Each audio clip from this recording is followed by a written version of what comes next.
Right, hello, good morning and welcome to the show. This is Good Morning Ghana live on Metro TV. It's a Thursday, the 7th day of April 2022. By His grace, we're live and we're here with yet another edition of the show. Our gratitude to go to the Most High God for the rare privilege of being alive and, of course, the opportunity of having another conversation around the top stories making the rounds here in our dear Republic. I'll let you into our panel for the morning's conversation shortly, but let's take a look at the front pages of our newspapers. Daily Graphic. Cement theft war. Regulators distance themselves from Empire Cement. Firm says it's cooperating for permit. Seal revenue leakages at Tema Port. Oforiatta charges GRA. Kumasi International Airport ready in August. Open Galamsey pit swallow community members. Ghanaian Times. Let loss-making entities go. Kwame Piening. Fire guards Tema Timber Market. Property worth millions of cedis destroyed. Parliament adjourns sitting Sinidine. Attorney General adjudged Best Minister for 2021. ECG surcharges some North Industries 415,603 cedis for illegal power connection. Daily Guide. Baumia speaks on economy today. 4 grabbed in 200,000 SIM fraud. Kaswa teen killers in court. Jurors undergo training. NDC flag bearer race gets hotter. Live jail for Blaise Campore. AG adjudged 2021 Best Minister. The New Crusading Guide. Blocking leakages. Finance Minister leads charge with mystery of checks. Osiaini cautions looters of Osu properties as he calls for peace and unity. AG adjudged 2021 Best Minister of State. I am committed to grooming talents. Director of Scholarship. 20 alarming facts about the emerging global food shortage. The Insight. Bank of Ghana. Data reveals 12% decline in Momo transactions. Finance Ministry says SOEs recorded an aggregate loss of 2.61 billion in 2020. Burkina Faso ex-president Campore handed life sentence in absentia over Sankara Meda. Ayawaso Central MCE undertakes massive infrastructure projects in municipality. The Daily Statesman. Let's end the acrimony. Majority Leader urges Parliament. Finance Minister swoops on Tema Port. Yoko arrests 4 and 200,000 Ghana cedis SIM swap fraud. Cabinet introduces timber utilization contracts. Business Finder. Government must conduct cost-benefit analysis on significant expenditures. PNM. ADB Ministry of Food and Agriculture presents 600,000 Ghana cedis cash prize to 2021 National Best Farmer. Yoko grabs 4 in 200,000 Ghana cedis SIM swap fraud. And that's about it. For the front pages, we'll be back shortly.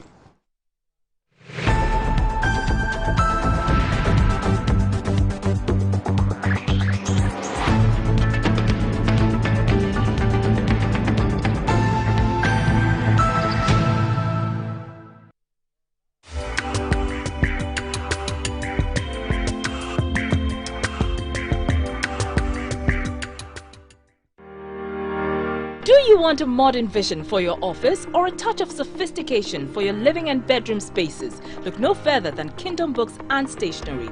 At Kingdom Books and Stationery, we've been selling furniture and stationery for more than 20 years. Ours is a trusted brand that offers contemporary furniture designs that are elegant and timeless. And with so many designs, there is something for everyone.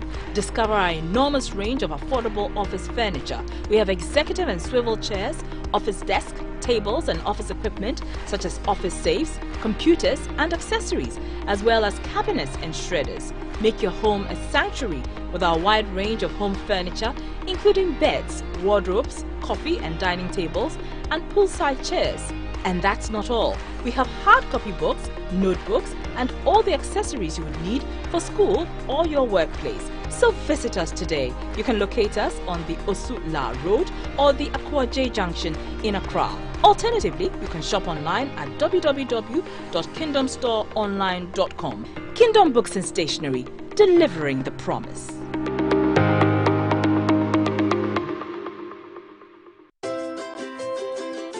Trasacco Estates, home to Accra's most beautiful and luxurious homes, presents its newest addition, Trasacco Springs, a premium master planned community of service plots surrounded by an exhaustive list of amenities. The gated community of Tema to Accra Motorway presents you the finest opportunity to own a land that suits your preferred size, budget, and payment terms. Trasaco Springs is open to you for development. Our on-site sales executives are ready. Call on 055 659 2658. And frustrated after meeting all our targets. Company cannot help us with our health needs. Honestly, they are not helping us. Something has to be done about this. You see, just yesterday I was at the hospital with my wife, and can you imagine the amount of money being charged? So outrageous. Relax, guys. Just leave everything to me.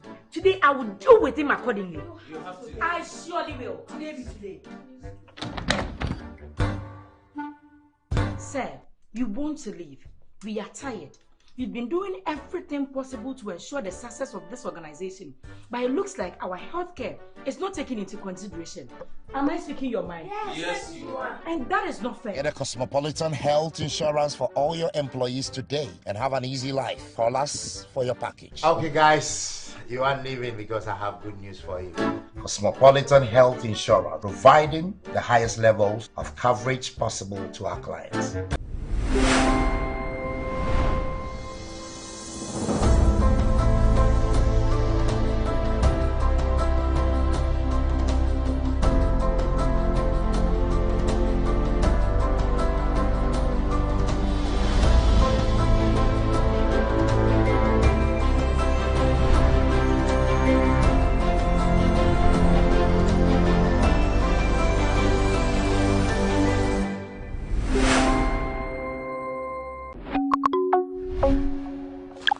Hi, this is Sheyi Emmanuel Adebayo.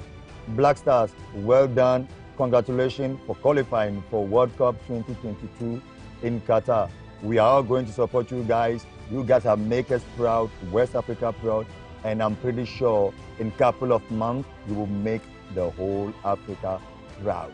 Ghana Black Stars, Mwaya Depa. This Qatar 2022, we are watching all matches on Hisense TV. The sound is perfect, the image is crystal clear. Hisense, everyday prices for everyday people. Hisense, official sponsor, FIFA Qatar 22 World Cup.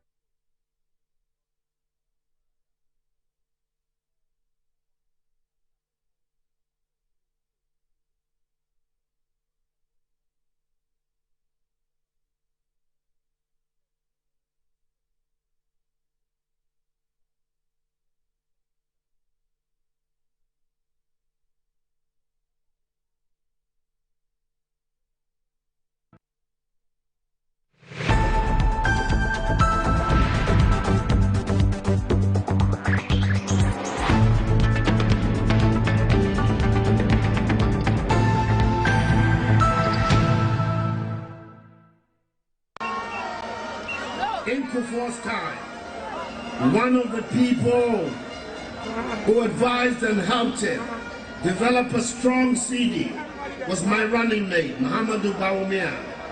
Then he was Deputy Governor of the Bank of Ghana. It's one of the reasons I brought him to come and join me, that we will work on the CD and create again a strong CD that will be able to allow us to develop our economy and allow our traders and our bank to be able to develop.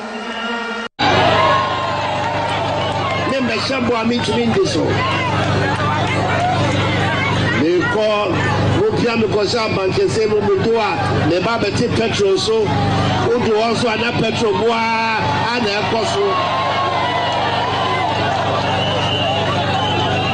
the Bible tell you so if the Bible here for this one breast of bread here for one and then only cake one CD here. Ghana today is in crisis. Agriculture, once upon a time the bedrock of our development, is a pale shadow of its former self. Manufacturing is at a very low ebb. Corruption is at its height. Our economy is in tatters. Inflation is high. Taxes are high. Businesses, both big and small, are struggling. And millions of young men and women are out of work. Incompetence is the hallmark of the Mahama government. Government appointments are not based on merit, but on considerations which are not only puzzling, but also bizarre. Our healthcare system is in shambles with the collapse of the National Health Insurance Scheme. The cost of education continues to be a big challenge for too many families. Young people who have toiled to obtain qualifications are having great difficulty in finding jobs. And there are hundreds of thousands of Ghanaian children who are not getting the kind of education that they need to compete in the 21st century. Ghana is in trouble. There is a need for change in the way in which this country is governed. A change that will make way for a competent, honest, hard-working, well-qualified team to take over the affairs of this country and steer it in the direction of prosperity for all.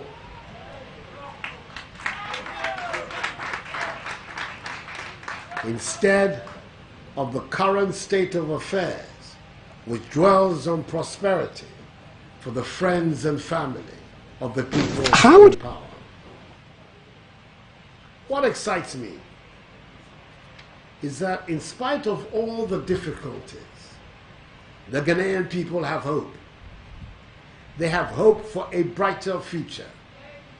They have hope because they believe change is coming.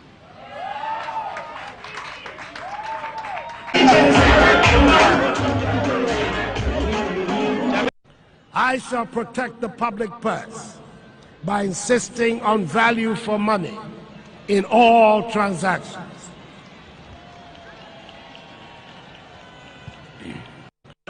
Ghana's problem is not about resources. Our problem is the efficient and honest management of the resources.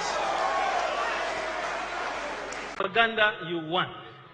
But if the fundamentals are weak, the exchange rate will expose you. Ladies and gentlemen, you will recall that I stated in 2014 that if the fundamentals are weak, the exchange rate will expose you. That was true then, and it is true now. It is 100% correct.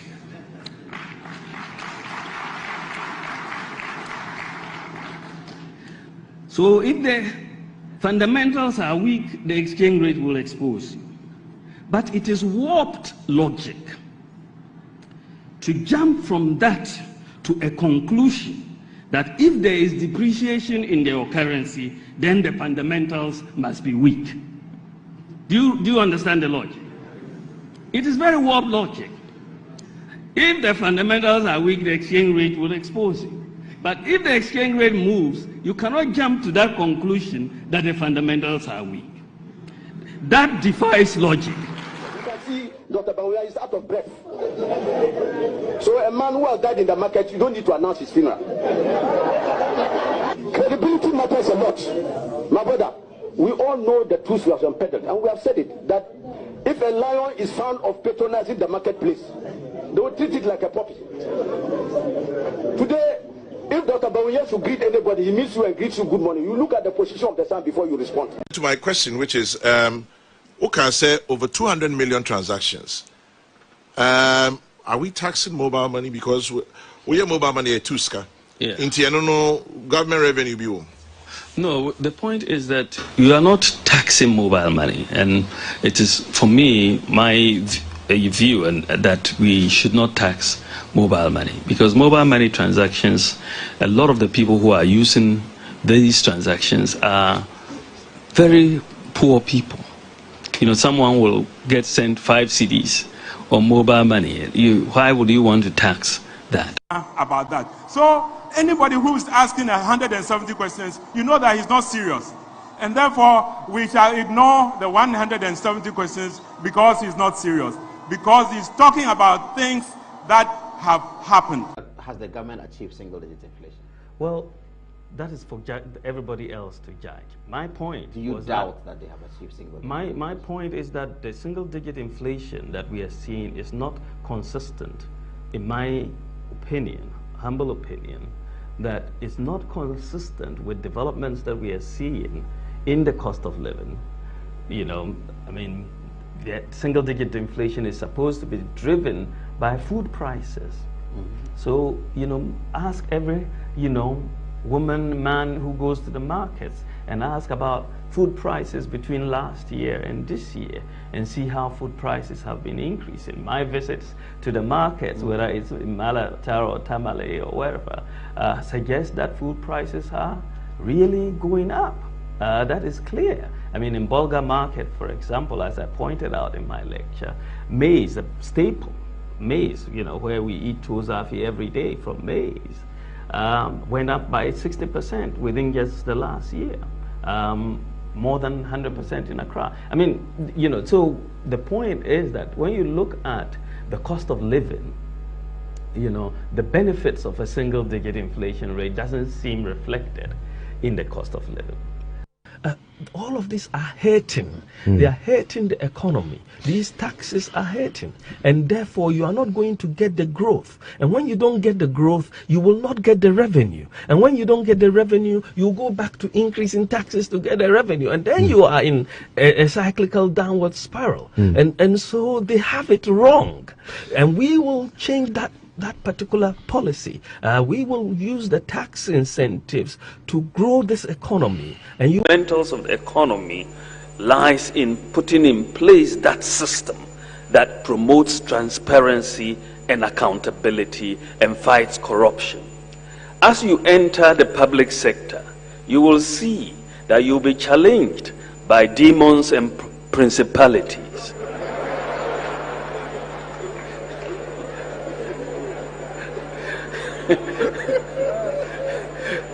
The demons and principalities are all over the place. And you have to fight them. And we are going to fight them. And we are going to win that battle. Ladies and gentlemen, the inevitable conclusion from all of this is that the sustainability of our current sources of revenue is under threat. We are borrowing huge sums of money for our children and grandchildren to pay, yet we are not seeing realistic strategies that assure us of our capacity to pay back. Are the 30-year, 40-year bonds going to be paid? I'm afraid unless there are clear plans to ensure that the economy creates jobs, reduces poverty, and improves upon the quality of life of the average Ghanaian, a sense of helplessness and hopelessness will be the lot of our children and grandchildren. The debt will suffocate them. And that is my concern, and that also keeps me awake at night. A lot of what I'll be talking about is not new to any of us. Indeed, there are things we all matter about at home and when we meet friends, but we are reluctant to articulate them publicly. In this regard, let me make the observation that in a large measure, our attitude is informed by partisan reasons or fear of recrimination. Of course, we've all been witnesses to how political parties use the social media to unleash their attack dogs on critics. The fear is real, but I'd like to state without equivocation that in succumbing to our fears, we actually make matters worse because impunity and mendacity will reign supreme. As the saying goes, Fear is the path to the dark side. We must therefore find our voices, otherwise we become okay with the ills of society or we become powerless. Either way, we will be the worse for it. A wise man once said that the necessary condition for evil to triumph is for good people to remain silent. Fellow Ghanaians, Ghana's sovereign credit rating has been downgraded from B+ positive. Without oil, Ghana was being rated as B+ positive under the NDP. We've now come down with oil under the NDC and John Mahama to B- with a stable outlook in 2016. So we've gone from B+ to B- with oil. In fact, international credit ratings agencies like Moody's, Fitch, Standard & Poor's now have basically the same credit rating for Ghana. The recent revision of Ghana's outlook from B- negative to B- stable, that is the equivalent of B3. That includes rapid development of the seed industry. I have been given the honor of an award by the African Union as the seed champion of Africa. So you're speaking to a champion. Government is broke, government is broke. The people are spending billions to go inside the government that is broke. Have you ever seen a minister who resigned because government is broke before? Government has no money. Have you ever seen a governor who said, ladies and gentlemen, when I was elected, I thought the government had money. Now I discover government has no money, I resign. Have you ever seen it? Government has no money, but they are bringing money out at election time. Where is that money coming from? So they are lying. What is happening is that there are two types of wicked people in government. Type 1, they eat current money. Any money they find in government, they will eat it. They are wicked about that one. There is type 2. Type 2, they eat current money and future money. They will say, my term will end next year. When I leave, how will I eat money? Let me borrow money now and borrow money of the future and eat it now. Right, welcome back to the show. If you just joined us, this is Good Morning Ghana live on Metro TV. With me on the show this morning is a former Deputy Minister of Energy, who's the ranking member on the Energy and Mines Committee in Parliament. He's also the Member of Parliament for the Yape Kusogu constituency. John Abdullahi Jinapo is here with me on the show. Good morning, John. Good morning. Right. Dr. Okoboy, former MP for Lejo Kuku and former Deputy Minister of Health, will join us shortly. JJ, Parliament is on recess. Yeah. How was Parliament? Topsy-turvy. A bit of disappointments here and there, but we just have to keep working. We have to keep soldiering on. Okay. There's a view I hold. I have not made it public, but I'm tempted to tell you today. I was disappointed in your decision to walk out of Parliament on the E-levy. Yeah. I've had a lot of people call to express their shock that the minority walked out. Yes, there were two issues. I do recall that first of all, it came as an ambush, if you recall. It came as an ambush because nobody was expecting us to take that very motion on that very day. So in the morning when we go to Parliament, we had inclination. Some of our members were far away, so we needed to call. I recall that the Jomoro MP in particular, Dorcas and Teddy, had to risk and drive to get to Parliament. But eventually... But they got to Parliament before you walked out. I spoke to them.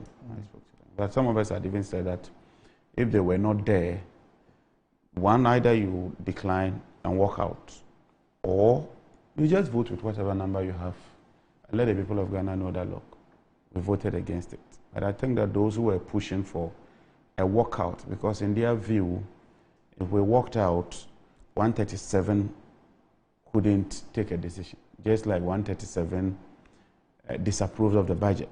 If you do recall, 137 of us were supposed to have disapproved of the budget, and there was a reverse of that decision. So that's what happened. But when you are in a caucus, publicly, I don't like commenting as if I'm the only person who knows it all. But I think that we must unite up our game. There are more battles ahead, and we must be seen to be speaking one voice in a coherent and consistent manner, especially from our side. I'm told that our side has gone to court to challenge the 137. So let's see how it goes. But if you had stayed in the House, how were you going to lose the vote? I think leadership knows better. Maybe they looked at the numbers. But like I said, I knew of 2 people, and they came later. So I'm not aware if the Senate MP was available and could vote. I didn't see him. I don't know if he was available. But we work according to structures. If I were not an MP, I could speak anyhow I want. But you had, I'm constrained. Out of the amendments that had been tabled, you had close to about 19 or so. Yes. Those amendments stood in the names of minority members of Parliament. Now, because of your absence, all those amendments could not be dealt with. Yes, I had one. And those amendments were intended to fine-tune in the event that you lose. Yeah. They were supposed to fine-tune the law to also protect those you intend to save from this particular act. In your absence, all of those amendments which you thought were inimical to the Ghanaian have passed. Yes. I've even seen one which says that by what has been passed, the minister can at every time with an administrative fiat do some modifications. Add some lists. Yes, he add can't a list. Adjust the so rate. Add a list. He can yes. add a list, which we thought was not good. And also, so for example, the minister tomorrow could add remittances. Yes. Not so? Yeah, he can. Not so? He can. And we voted against that at the committee level and lost. You know, the committee, we voted on almost everything. There was a tie at the committee level. The minority side voted consistently. But the Honorable Kwaku, who is the chairperson, then would cast the casting vote and tilt it in their favor. I had a particular concern. I thought that we should have a provision that says that you can't amortize. That is to say, to borrow money against that. Because that is one of the problems we are facing today. Get fund is gone, NHI is gone, our mineral resources are gone, E-levy is gone. So virtually everything. But then some also said that, look, if you don't believe in the whole E-levy, you don't even participate in anything to fine-tune it. Just go against it and remain consistent. I would want to see what the courts will say. Because now there are 2 issues. 137 disapproved of the budget. That was supposed to be illegal. Now 137 has approved of E-levy. Would that also be considered legal or not? But the technical question eventually is whether the courts will decide and is also when that decision will be taken. But as it stands, it is law, and we just have to keep working, keep fighting, and see how it goes. I mean, it's a difficult one, to be frank with you. And even when the minority side met, some took this position, others took the other position. That's the beauty of democracy. I don't even want to say where I belong to publicly. Because, look, we are one. And my point is that whatever happens, let's all take that on and move on as a caucus. But we must remain united, and we must work in tandem with the overall interest of Ghana and the party. Because I think that this E-levy is inimical, it's obnoxious. And when I was debating, I was clear. In fact, a lot of the majority members thought I was too harsh. But that was the reality. Normally in taxation, there are 3 areas. What you earn, that is income. What you procure or buy, that is expenditure. And then the last one is wealth. Now, I don't even see where you're going to position E-levy. I mean, if you want to buy something, you pay the tax on that procurement itself. So what other charge do you want to charge? Ghana's even rate is one of the highest. So far, based on all what I've checked, ours appear to be the highest. So we remain consistent against it. That's all I can say, Randy. The issue of the walkout, the boycott, did you meet as a caucus to agree on it? Not really. We met earlier as a caucus and discussed the E-levy. Our unanimous position was we're against E-levy and that we're going to fight it. But also, I'm sure that leadership did a lot of consultation along the line and felt that that was the best decision for us to take. And so we had to stage that walkout. I'm asking you because subsequent to this E-levy thing, there's been something quite unusual. The issue of referring the 3 absentee MPs to the Privileges Committee. And we saw the exchanges between the Speaker and the Chief Whip on the minority side. And then subsequently, we had information to the effect that the minority Chief Whip had filed a motion challenging the Speaker's decision. Now, Member of Parliament for North Tongue, Samoku Yato Ablakwa, says the position taken by the minority Chief Whip in the case of the 3 MPs being referred to the Privileges Committee is his alone and not the minority's position. According to him, the minority is yet to meet to discuss the issue and take a common stance on the matter. Quote, let me state that first of all, the position taken by the Honorable Muntaka Mubarak is largely a personal position. We haven't caucused on this. I haven't been invited to any caucus meeting where we have discussed it and taken a common position. So at this point, it's an action which is solely in the name of Muntaka Mubarak. So if you study that motion carefully, you notice that he signs on his behalf and he leaves it there. He does not drag in the entire caucus. Well, we couldn't have even met as a caucus because we didn't know what the Speaker was going to do. That's the first thing. And don't forget, that was the last day of our sitting. No, in this case, he's speaking about the motion challenging the decision. Yeah, because the Chief Whip announced that on the floor. On the floor. He stated it clearly. Yeah, but his point is that you didn't caucus. Let me explain that yes. We couldn't have caucused to take a position against the Speaker's decision. Why? That he was referring them because we didn't have prior knowledge. You get my point? And once he referred that, the minority side had to state a position on the floor. So you couldn't say that we are going to meet to state. So I'm dealing with the position first before we come to the motion.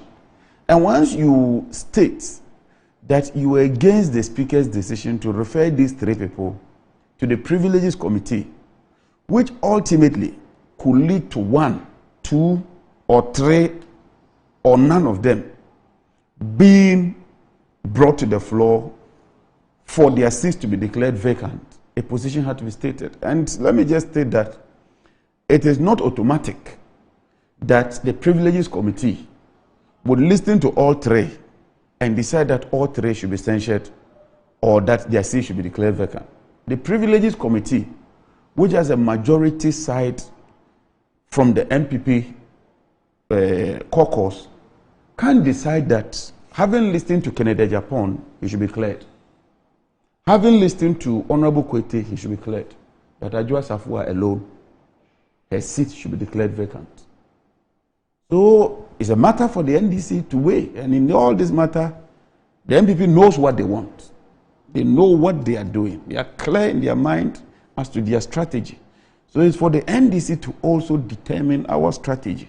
Whether we want to go with what is happening, whether we want this matter to be brought to the floor, for probably Ajua Safua alone, her seat to be declared vacant or not. It's a decision. If you ask me, honestly, I think that this matter should be left to rest. That's what I think. And so they couldn't have been a caucus because we had no prior knowledge. Now, after that, I am sure that following this motion, before it is moved, the minority side will surely meet. I mean, we can't go into the chamber, argue out the motion, and take a decision without meeting as a caucus. But Randy, there's something happening, and I think they have to make this clear and unequivocally have to state it. Don't you think that it is most embarrassing that the Speaker makes that determination on the floor? We are not privy to it. And then the minority leadership, well, the minority leader was there. The chief whip was there. The chief whip then rises to disagree openly with the Speaker and even make it clear that we are coming with a motion to disagree with the Speaker that some of us fought to elect as a Speaker. Couldn't they have had consultations? Couldn't they have built consensus? Do you think that during Michael Kwei's time, even with that absolute majority, that could happen where Chairman or Adjuasa or anybody at the front bench gets up and openly disagrees with the Speaker? They don't have consultation at leadership level. I think the party should sit up. I mean, these are very, very worrying signs, especially following from E-levy through to what transpired on that last day. Most unfortunate, extremely unfortunate. The MP for Banda, Ahmed Ibrahim, he's part of your leadership, right? He is deputy to Muntaka. Okay. Now, he's granted an interview to TV3, and he says that a petition to Parliament shall be tabled through a member of Parliament. And he says that the Speaker himself is reported to have said that members have brought a lot of petitions to his office, but he's directing the general public that any petition brought to his office should be channeled through a member of Parliament. So when we heard that Ras Mubarak has brought the petition on 4 of our colleagues, we knew Ras Mubarak's petition would have to be channeled through a member of Parliament. So we've been waiting to see who is it that is going to present the petition to the Speaker on the floor. It has never happened until he himself has applied a petition on Friday. Then we said, Mr. Speaker, you can't do that. So we could see people saying that why is it that we couldn't discuss this thing in-house? We pleaded with Mr. Speaker that, Mr. Speaker, if you go this way, 1, it will be a very unpopular decision to the House because some may say you are being unfair to them. 2, it will divide the House because even a tortoise has his lover. There are some people who will be of the view that let us rescue Kennedy Ejapon and Rikwoti. As for Adjuasa, let's slaughter her. There may be others who will say let us slaughter all. So this thing will polarize the House the more. The Speaker has become something that when you tell him those things, he says, oh, I'm in charge. You can be in charge. The driver may sit in the front seat, be in charge of the vehicle, but when accident comes, you wouldn't know who is in charge. Yesterday, what happened to us? A House divided against itself. How can it stand? Rawlings did not train Speaker like that, and Speaker did not train us like that. When something is not good, it is not good. Nobody has monopoly of knowledge. Politics is placed with information. Where he is now, it is not easy to be number 3. When you are number 3, it is not everybody who comes to you. So there are vital information on the ground that you will not hear. It is us who will tell you. All that happened yesterday, the picture that happened, we told him. After that, he said, now I have seen the collective wisdom of the House, but it's a proposal. Should you see the collective wisdom of the House after the act has been committed? So going forward, Speaker will know that some of us don't hate him. Speakers that I've met here have not gone that way before. Leadership is to help you. But if you want to rule alone, you alone will crash. That is why we're of the view that we need to revoke this referral so that it doesn't go to where he wants it to go. Backbone is all that we have. We must correct him to do the right thing. Look, let's be frank and honest. What the MPP want is a Adjuasa seat declared vacant. That's what they want. They are not interested in Kennedy Ejapon. They are not interested in Henry Kwoti. What they want is that Adjuasa seat be declared vacant. And they have a firm belief that as for Dominic Obenya, they are very much likely to win that seat again with another candidate. Look, that is it. Now, Muntaka and Ahmed's point is simple. Whether the Speaker can refer any of us to the Privileges Committee based on information that he claims he's had outside of Parliament. And I mean, from a non-member. That is the issue for us to settle. Mondaka says that tomorrow it might not be Bagben. It might be Randy Abe as speaker. He gets Dr. Okoboy to petition him that John Jinapo has done this. And he refers me to the Privileges Committee. Referral to the Privileges Committee alone, that alone is an indictment. The mere fact that you've been referred to the Privileges Committee is an indictment. So his position is that it must emanate from a member. And if you, the public, you want a member to be referred to the court, come and lobby members of parliament, your representatives. They will then raise it. And then upon debate or discussion, the speaker then refers it. That is their position. Speaker also says, no, I can receive memoranda from anybody. And refer to the Privileges Committee. It's a matter for the House to decide. And I'm clear in my mind what I want as an MP. I'm clear and I'm going to vote openly on that, irrespective of whoever thinks otherwise. I'm clear as to what I want. I'm clear as to what the NDC ought to do. I'm clear as to what is strategic. Which is what? Which is that the MPP wants Ajua Safuasi declared vacant, so they will fill it. That is what they want. It's as simple as that. All these issues about quoting is an end game. So it's for us to also take a position. And I think that look, even though all of us are independent, all of us are serving Ghana, sometimes we must consult further. And see, I can't say everything, but sometimes we must consult further, especially on such a major decision. What level of consultation went there? Who and who did we talk to before we are doing all these things? I mean, well, we can do our best. We're all living in this and we see how it goes. But it's most unfortunate, honestly. I think it's most unfortunate.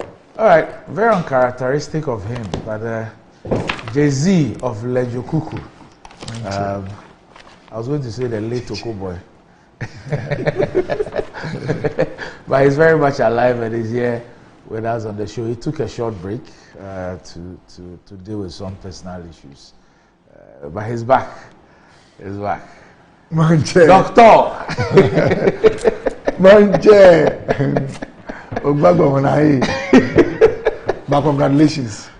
You know, we had a chat, brother chat, and I told you that I believe in your understanding of football some few months ago, and that whatever it takes, try and make sure that you guys take us to the World Cup.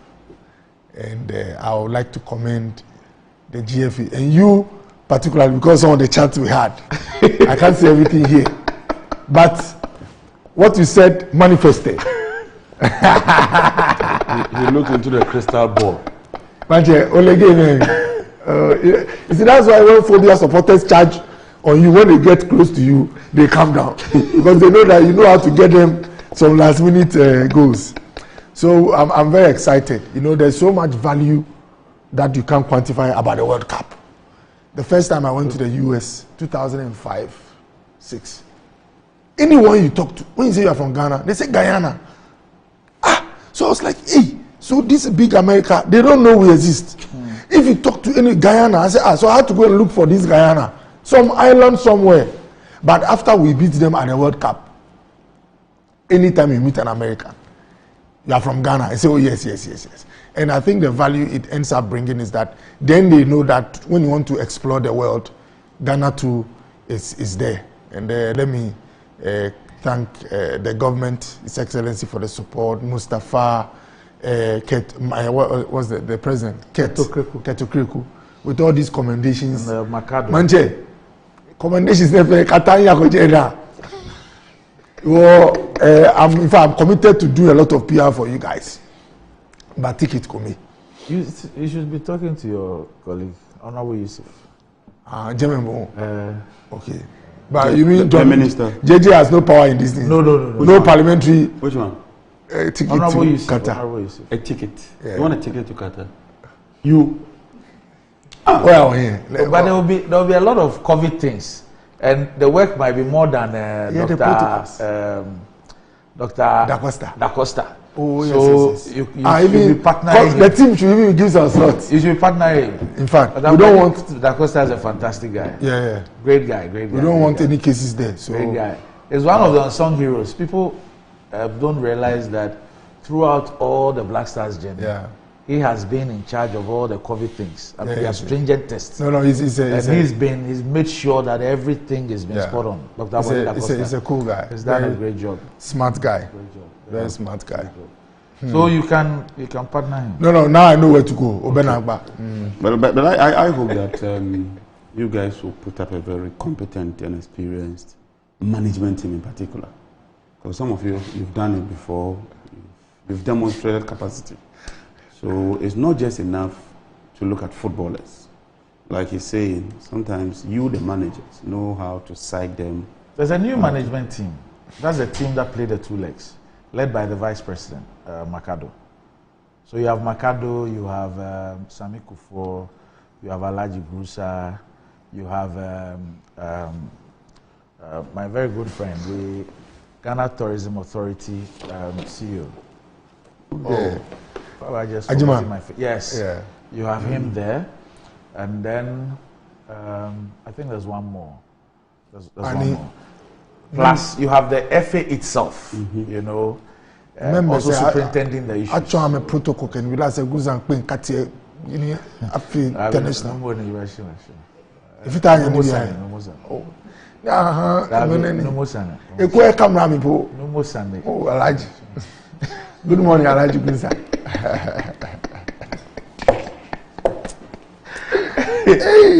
Hey, go on, no. And it's a protocol officer say, you know, the Vita tomorrow. That ball Sunday. The State of the Nation's address. I missed your take. No, I didn't do it. You didn't? You were tired. When you know the Uncle Bam, okay, it was 31st. You were tired? Oh, really? Okay. 31st didn't also debate. Okay, so I want to show fatigue. I want to show the Honorable Isaac Adongo's take on it, and then I'll take your views on that. Okay. I'm told that it's not ready. So let's just move on. Baumia speaks on economy today, Daily Guide, and page 3 of the Daily Guide newspaper, story filed by Vincent Kubi says Vice President Alhaji Dr. Mahmoud Baumia is scheduled to deliver a speech on the country's economy at the National TESCON Training Orientation Conference slated for 1 p.m. today at the Pentecost Conference Center. Specifically, the Vice President will be addressing issues on economy at the conference organized by the youth wing of the MPP and the Dankwa Institute. That Baumia speaks on the economy. The theme perhaps responds to critics who say the Vice President has been silent on issues about the economy for far too long. And he's expected to break his silence on the distressed economy at the public lecture. The debilitating effects of the COVID-19 pandemic and the Russia-Ukraine war on all economies of the world, including Ghana's, have spiked price hikes on fuel and commodities and caused the local currency to suffer. It is in light of this that the Vice President, was the leader of the economic management team, will address the arising issues publicly. Okay. All right, so they say that given the multiplicity of factors at play, Dr. Baumia is expected to address how these have impacted the Ghanaian economy as well as measures government has taken to address the situation. Ajeje, you guys say that he's gone into hiding, or the dollar has arrested him, or he has moved to digitalization. Well, 1 p.m., he will be putting all of you to shame. Andy, yes. I think that when we talk about the Vice President's loud silence, the Vice President being in a state of comatose, it's not just about what he says. He was saying that prior to this era, he was very loud. This is a man who told us that the cedi has been arrested. The Ghana cedi is the worst performing currency in Africa. So we would want to hear his take. See, it's true that COVID has affected the entire global community. It is true that there's a Ukrainian war. But then the question is that how come you alone, you are having all these serious symptoms?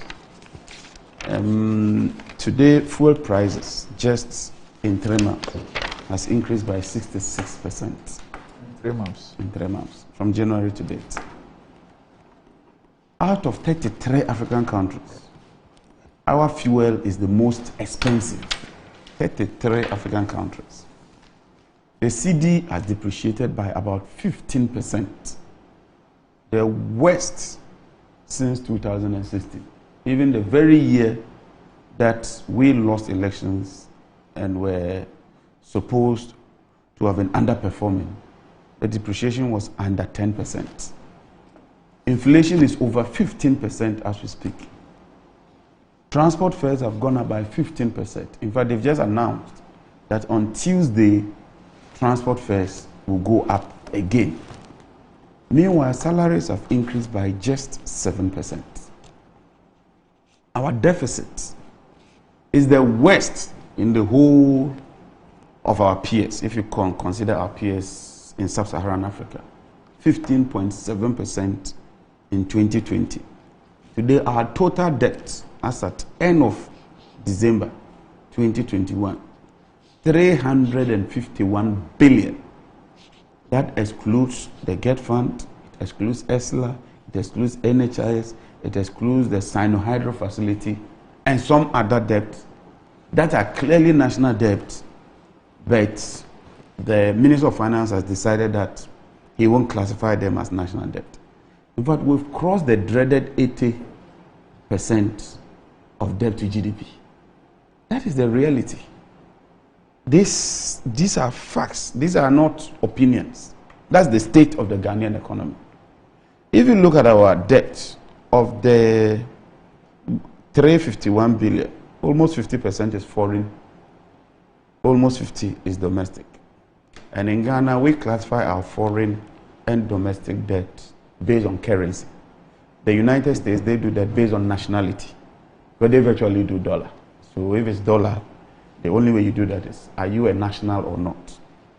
So in Ghana, even though 50% of the debt is classified as domestic, a chunk of it is held by foreigners. So if you take Franklin Templeton, 2.5 billion, that money came as dollars. Then we converted, it was used to buy CD bonds. That is it. So you are paying about 19% thereabout. Every year when you pay that, they need to convert that into dollars. Because they are not Ghanaians. That's the reality. So when all those dollars come immediately in 2017, 2018, and you use that to buy CDs, your CD begins to appreciate because you are having more dollars. But as the years go by, as you begin to pay like 20% annually on 2.5 billion, and they begin to convert that into dollars, it puts pressure on your currency. And that is what we are witnessing now. So far, from end of last year to date, cocoa price has increased from $2,480 per ton to $2,659. Gold price has increased from $1,790 to $1,849.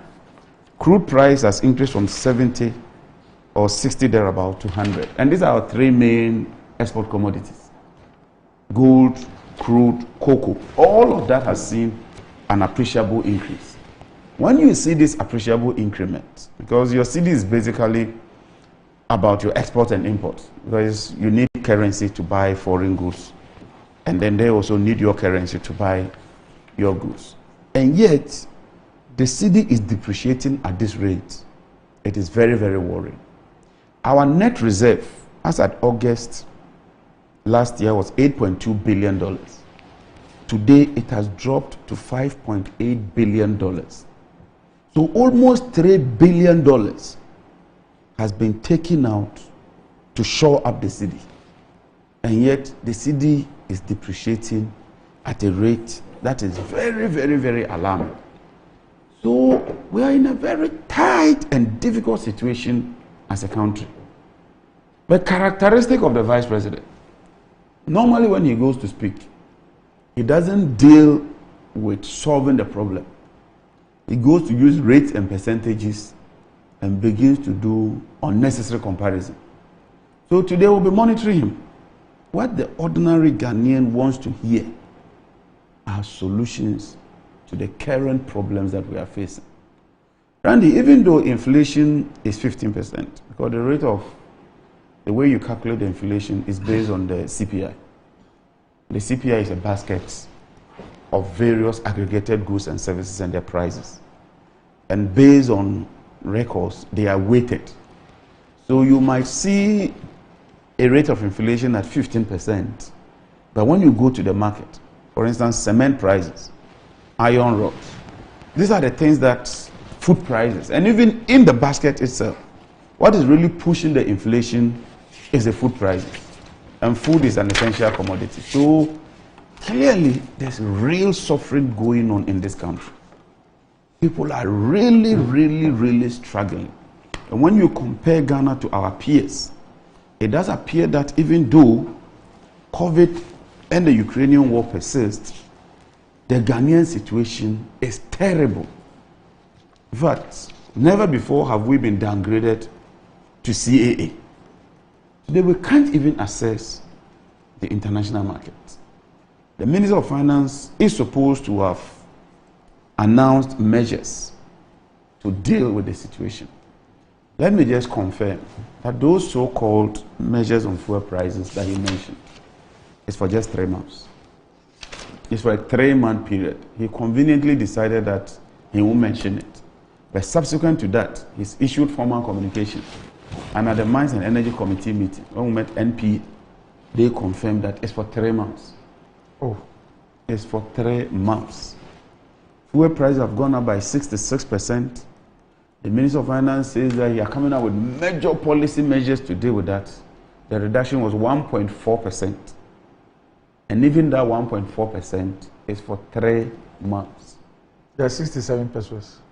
Yes, it's for 3 months. After 3 months, we revert back to status quo. Just like they did with the price stabilization recovery level. But of course, this one, it's like the marketers and their margins. Those you want to call the third parties. Yes. It's like they deciding that they will sacrifice 3 months. That is it. Of their thing. Because government didn't touch any of its revenue. Yes. As for government taxes, they are intact. These are just the margins. That is for 3 months. In fact, as we speak, the COVID relief, the electricity relief, about 500 million, it hasn't been paid. What does that mean? You know, they said they were giving free electricity. Then they discounted the money in the petroleum holding fund. We have the price, well, what do you call the stabilization amount? The amount in the stabilization fund. They took 1.2 billion. And they appeared before us at a committee and said they needed that money to provide food, to provide free water and free electricity. This is in 2020. We're in 2022. That money hasn't been paid. The 1.2 billion. The 500 million. Okay. You know, 500 million was a component for electricity. Because ECG appeared, and when I looked at their financials, that money was reflecting as part of their collectibles. When I asked, they confirmed the government hasn't paid that money. But was that 500 part of the 1.2 billion? Yes. They told us that they needed that money. The government took the 1.2 billion and they told you at the committee level that they will use 500 million of the 1.2 billion to pay ECG. Yes. For the free electricity. For free electricity. The ECG books show that 500 million has not been received by ECG. It's still standing in their books. So they have not received the money. They have not received that money. Yet the finance ministry has taken the money. Has taken that money, and they have not paid that money to ECG. To ECG. As early as last week, we met last weekend, and ECG appeared on Saturday. So I'm talking of just this Saturday. That money hasn't been paid. It was there. Money they took in 2020. 2020. In fact, it is worse with Get Fund. It is worse with NHI. As for the NHIS one, it's terrible. So we are collecting the monies for a certain intended purpose. Yet, we are not paying those monies. In fact, the Minister of Finance during his presser announced that he was reducing expenditure by 20%. That's what he announced. We all heard it. Randy, if you take the 2022 budgets, just a quick arithmetic issues. Total revenue is 100 billion. Total expenditure, if you do all the expenditure, is 137 billion. Because normally I don't even consider amortization. Amortization is normally seen as negative expenditure. You've already incurred it, so you are just amortizing. If you then take the 137 billion, which is the total expenditure, and knock it off by 20%, because it says it's reducing expenditure by 20%, it means that you are reducing expenditure by 27.5 billion.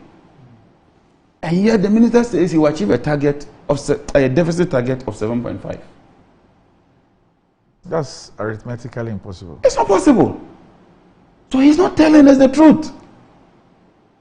Because if 100 billion against 137 billion would have led to a deficit of 7.5%, and you decide that you reduce that expenditure by 27.5 billion, how then do you still maintain that you would achieve a deficit of 7.5%?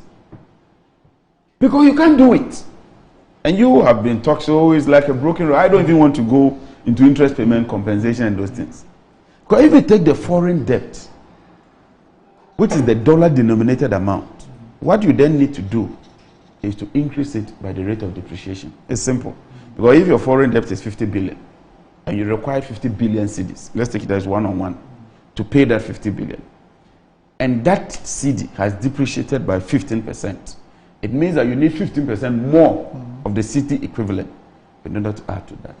When you look at that alone, it increases the debt by about another 11 billion.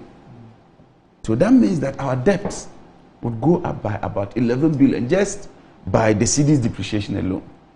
Then you check the interest rate that we pay on our dollar component in CD equivalent and see that then your interest payment is moving from 37 billion to about 40 billion.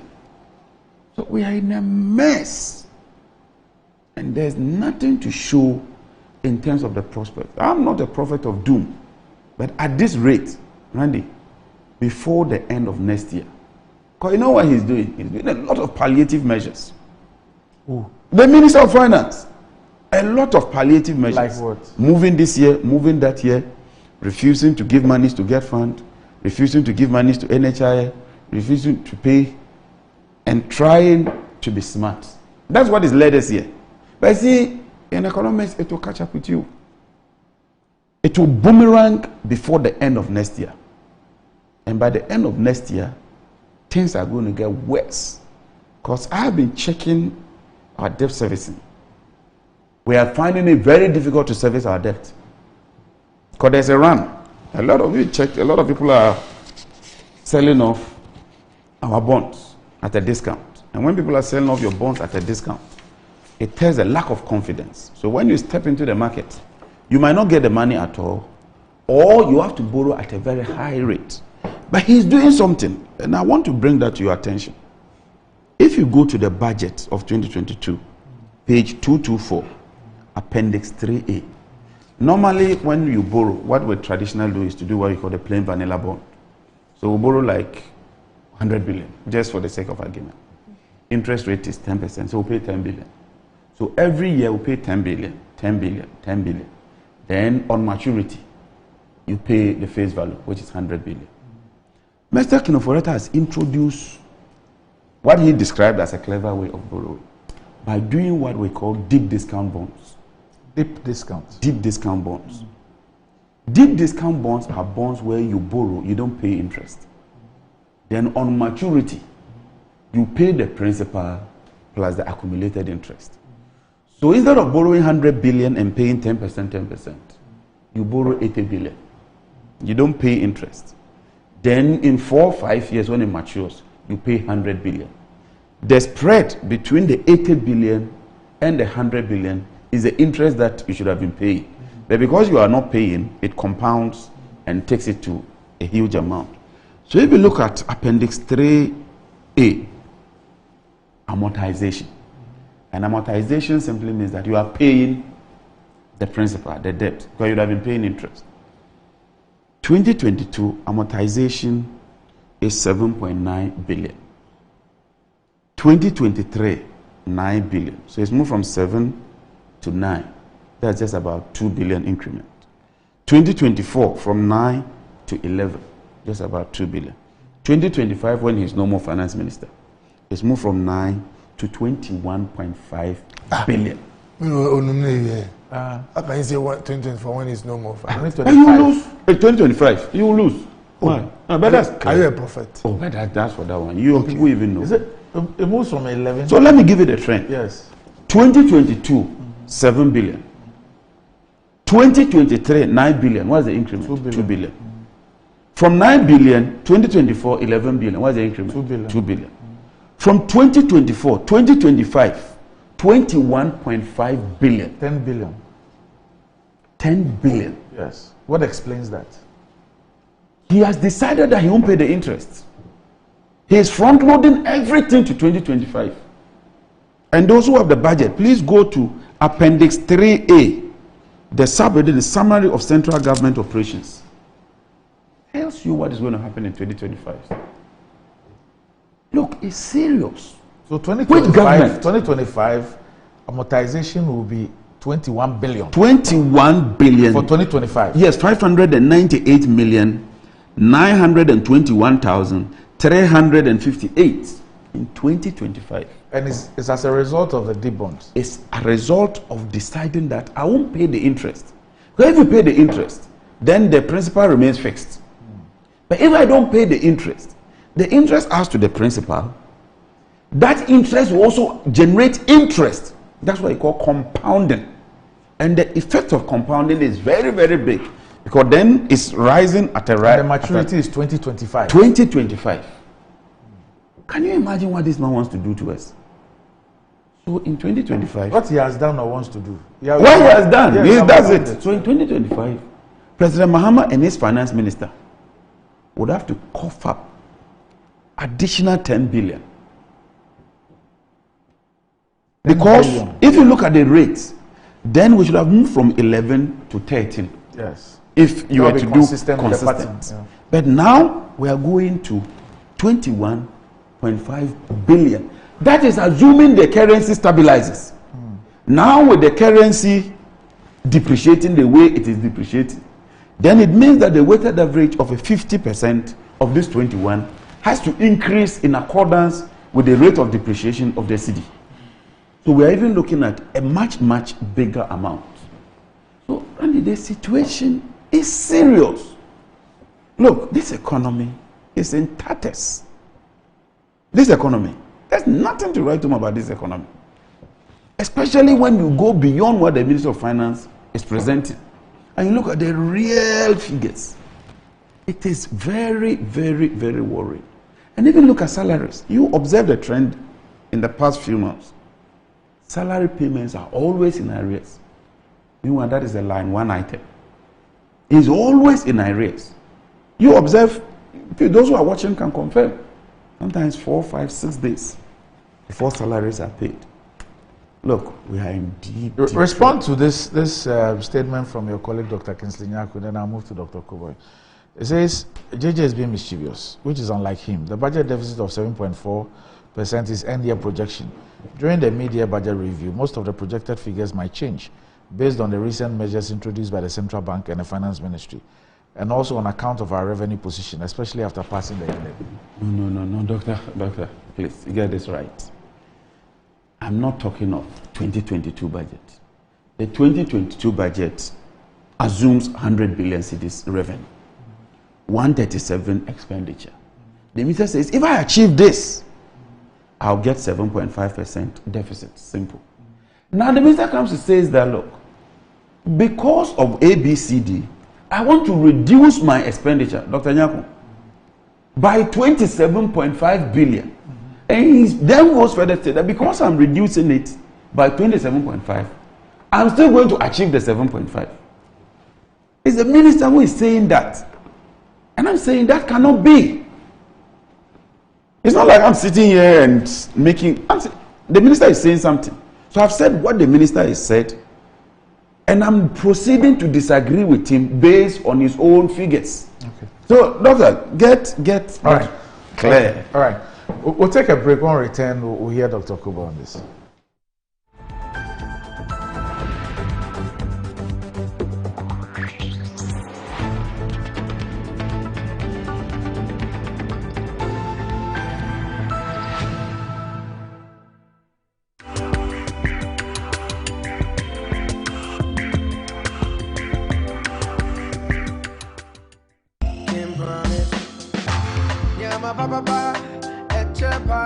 Eba the TV and the sound system. High sensitivity pro adrenaline tiasia so na ebrel.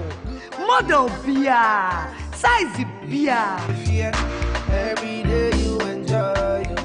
4K quality TV. I was smart features. Hisense laser TV. I 4K picture quality. High definition ankasa.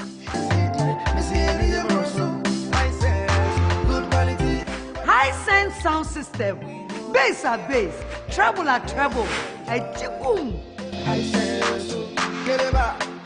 Everything 28 March, everything 8 April. Dada, Madam Hisense, Matiti Swamam say, who? Ko Hisense showroom na kwa Jodi. And more promo way in San Juan. Hisense, everyday prices for everyday people. Over 18 years in business, Appointed Time Printing Limited has delivered quality service to some of Ghana's well-known brands. With our equipment capacity, we are able to deliver 1,500 pieces of polo and t-shirts in 1 hour. This is only possible with us. For retailers and wholesalers, we offer for sale high-quality polo shirts and t-shirts in different colors at affordable prices. We have a one-stop shop for all creative designs and billboards, 3D signages, flexi banners, car branding, stickers and posters. Locate us at the old GNTC building near Swansea Shopping Arcade, Accra. Contact us on 0501 454165, 0501 454167. Connect with us on Instagram, Twitter and Facebook at Appointed Time GH. Appointed Time Printing Limited. Our printing is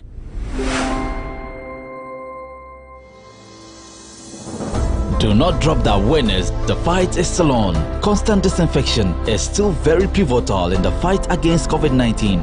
Call and expect today on 030-2953-725 or 050-153-6640 to ensure your space is disinfected.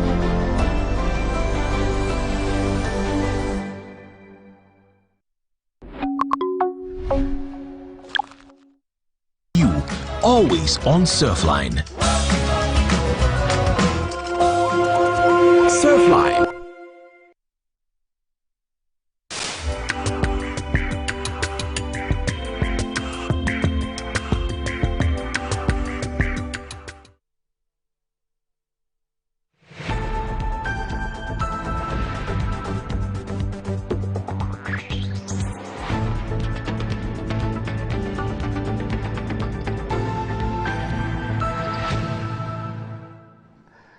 Right, welcome back to the show. If you just joined us, this is Good Morning Ghana live on Metro TV. Still with me on the show, I have the Honorable John Jinapo and the Honorable Dr. Oko Boy. So, Doc, the Vice President is decided to speak on the economy. What is he going to tell us? Well, first of all, let me say a very good morning to you, my senior brother Gabo, Michael Jr. Or senior? Junior. Okay. He celebrated his birthday last 50th last week. Yes. And I think some few days later, the senior too celebrated. Yes. So I wish them very well. 78th. Yes. Wow. Both of them went to the finest school in West Africa. Presby Boys. We've gone beyond the national. Now we are looking at West Africa. And let me also say a very good morning to Minister Abu Jinapo, Lance. He's a very fine gentleman, very like his brother, but he is at the right place. My prayer is that we have him for a very long time. Doc, you know, I've heard my brothers on the other side and my sisters too on the other side asking that Dr. Bawumia should come and speak. But if you look at the kind of constitution that we are running, using in this country, Doc, the Vice President more or less supports the President. So that if you have the Finance Minister who manages the purse on behalf of the President, speaking, coming to deliver the budget, giving out measures on how to handle post-COVID shocks and all that, it would be some way, let me use that phrase, to say that, oh, I want to hear the vice to speak. When the opportunity brings itself, the vice president has always taken the advantage to make a case or to state the nature of our challenges, if there are any. And I am not surprised at all that when the youth wing, led by Nana Boachi, invited him to their program at Yesu Krom today, he unsurprisingly decided to speak about where we are as a country.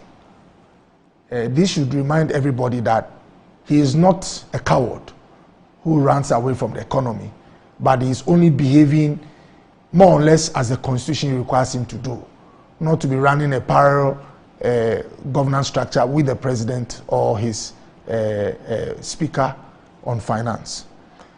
My brother JJ said that it appears we are an exception. It's only in Ghana, more or less. Not that he didn't use the exact words, but like the things we are seeing appears to be only in Ghana. Although COVID was global in nature, you don't see some of these things happening. No, I said that word is extreme. Extreme. Okay. All right. Okay. I think that if that word, then because of the preset, they taught us the dynamics of the words. So if someone says ours is extreme, is an admission that you have a phenomenon happening at other places. And that itself tells us that something has hit the whole world, like the president intimated when he had this interview at BBC. In fact, I was just checking some of the advanced countries who have better shocks, let me put it that way, compared to us in terms of their reserves, UK and US especially. And you realize that fuel prices have gone up close to 40-50% in the US. Before the Ukrainian war, it was about $3 per liter. Now they are doing $5, some places $6. I just looked at the UK. The cost of living is going up rapidly. And in fact, prices are jumping up at a rate that they've never seen in the past 30 years.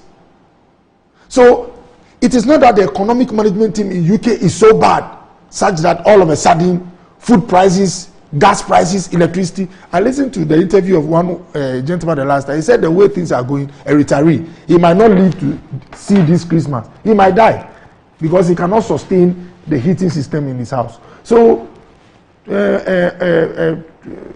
truly and honestly, a lot of things have gone wrong for the world in this time. And it is part of the reason why we see some of the challenges. The accounts have a proverb that sometimes you'd cry about how far your house is from the city center or from the chief's palace until you see the residence of another person who is way beyond you. Doc, forgive me for citing them, but just so that we have an appreciation of how bad things are at some places. Sri Lanka, they are protest that they should resign. And you know why?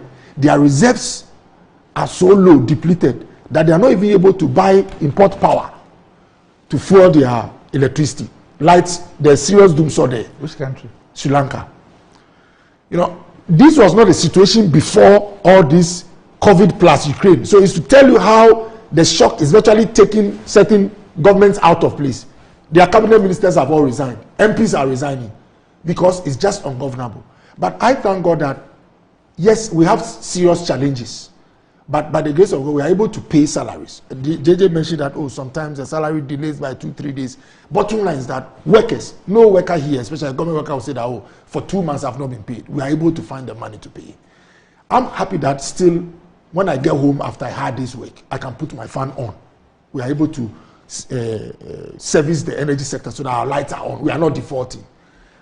I'm also happy that I've not seen any news internationally that Ghana has been unable to pay an interest when it was due. That's never happened. Oh, no, but the point is that there are countries that their interest for due and they are unable to pay, and they are in default, and that throws them into another gear. I mean, these are the status quo that, if at least they are stable, then with some quick recovery plan, you can come back on your feet. That's the point I want to make. And Doc, before COVID, 2017 to 2020 March 2020, when we came to office, we were not a country that were complaining about jumping prices like this. Things were fairly stable in this country. In fact, we even had the capacity to undo some taxes that JJ's favorite candidate, JM, brought into office. We were able to remove it. Now, we are a government that was able to cushion the average person by paying the awards fees at the SHS level. A government that is insensitive, that account will say, would not think of these measures to support you. No, they wouldn't. But ask yourself, how come a government that can retract taxes now will say, I want to introduce an E-levy, or, would see to escalation of prices? It means that something is happening. And I just want all of us to be forthright and admit that, yes, we've had some major shocks, which has made us a little bit,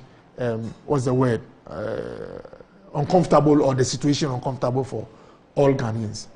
I always cite this staff at Gassem because his comments were very deep. When prices of cement started going up rapidly some few months ago, he was interviewed.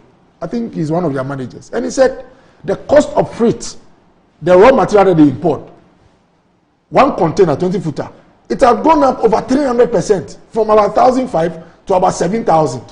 Now, even if you are managing Ghana's economy in the best form possible, and the cost for which you import a raw material goes up 300%, it will be transported into that cost jump will be translated into your economy. So the city performance, there are factors that account for the cost of goods. Yes, the performance of the city is one, especially for imported goods.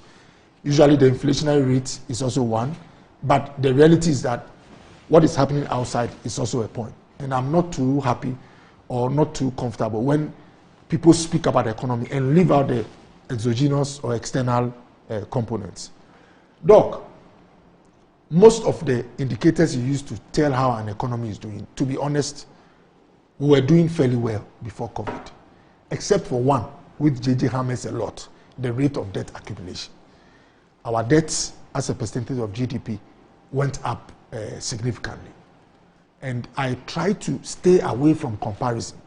But because we do competitive politics, because JJ has mentioned here that 2025, he has an idea of the president going to be JM and the finance minister, I am compelled to try and remind viewers of the record possible abilities of the alternative that JM is proposing.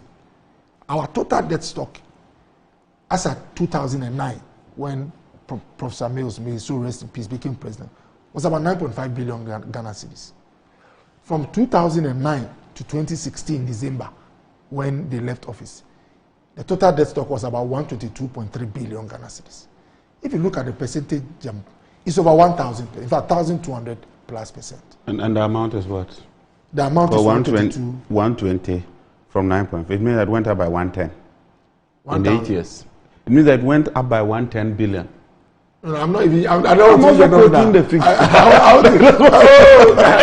The reason why it's not fair to mention the 110 is that your starting point gives an idea of what you've accumulated. If you use nominal, you will not give the right picture. As you are a better mathematician than me. So I'm using percentages. So you want to do percentages? Yes. Okay, and that 120, that 122 was what percentage of our GDP? Debt to GDP, what was it? Animal feed 56.7. Okay. Please go on. So the debt stock jumped from 9.5 to 122. This is 120. You let's think about it. When you divide, it's a percentage of over 1,000%. So that if you look at our total debt stock as of September 2021, when I checked them, 2022, by about 341 billion.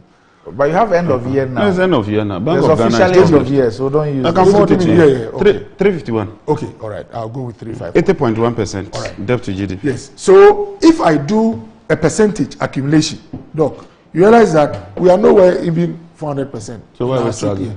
The point is that when you look at the rate of debt accumulation and you strike an average annual, yeah, we wish we would, the rate of accumulation for the sake of our economy would not be like it is now. But in terms of competitive on comparison, JJ and his folks, if you check their history, their rate of debt accumulation usually is very serious. But again, we are talking to the public. They want to see relief now.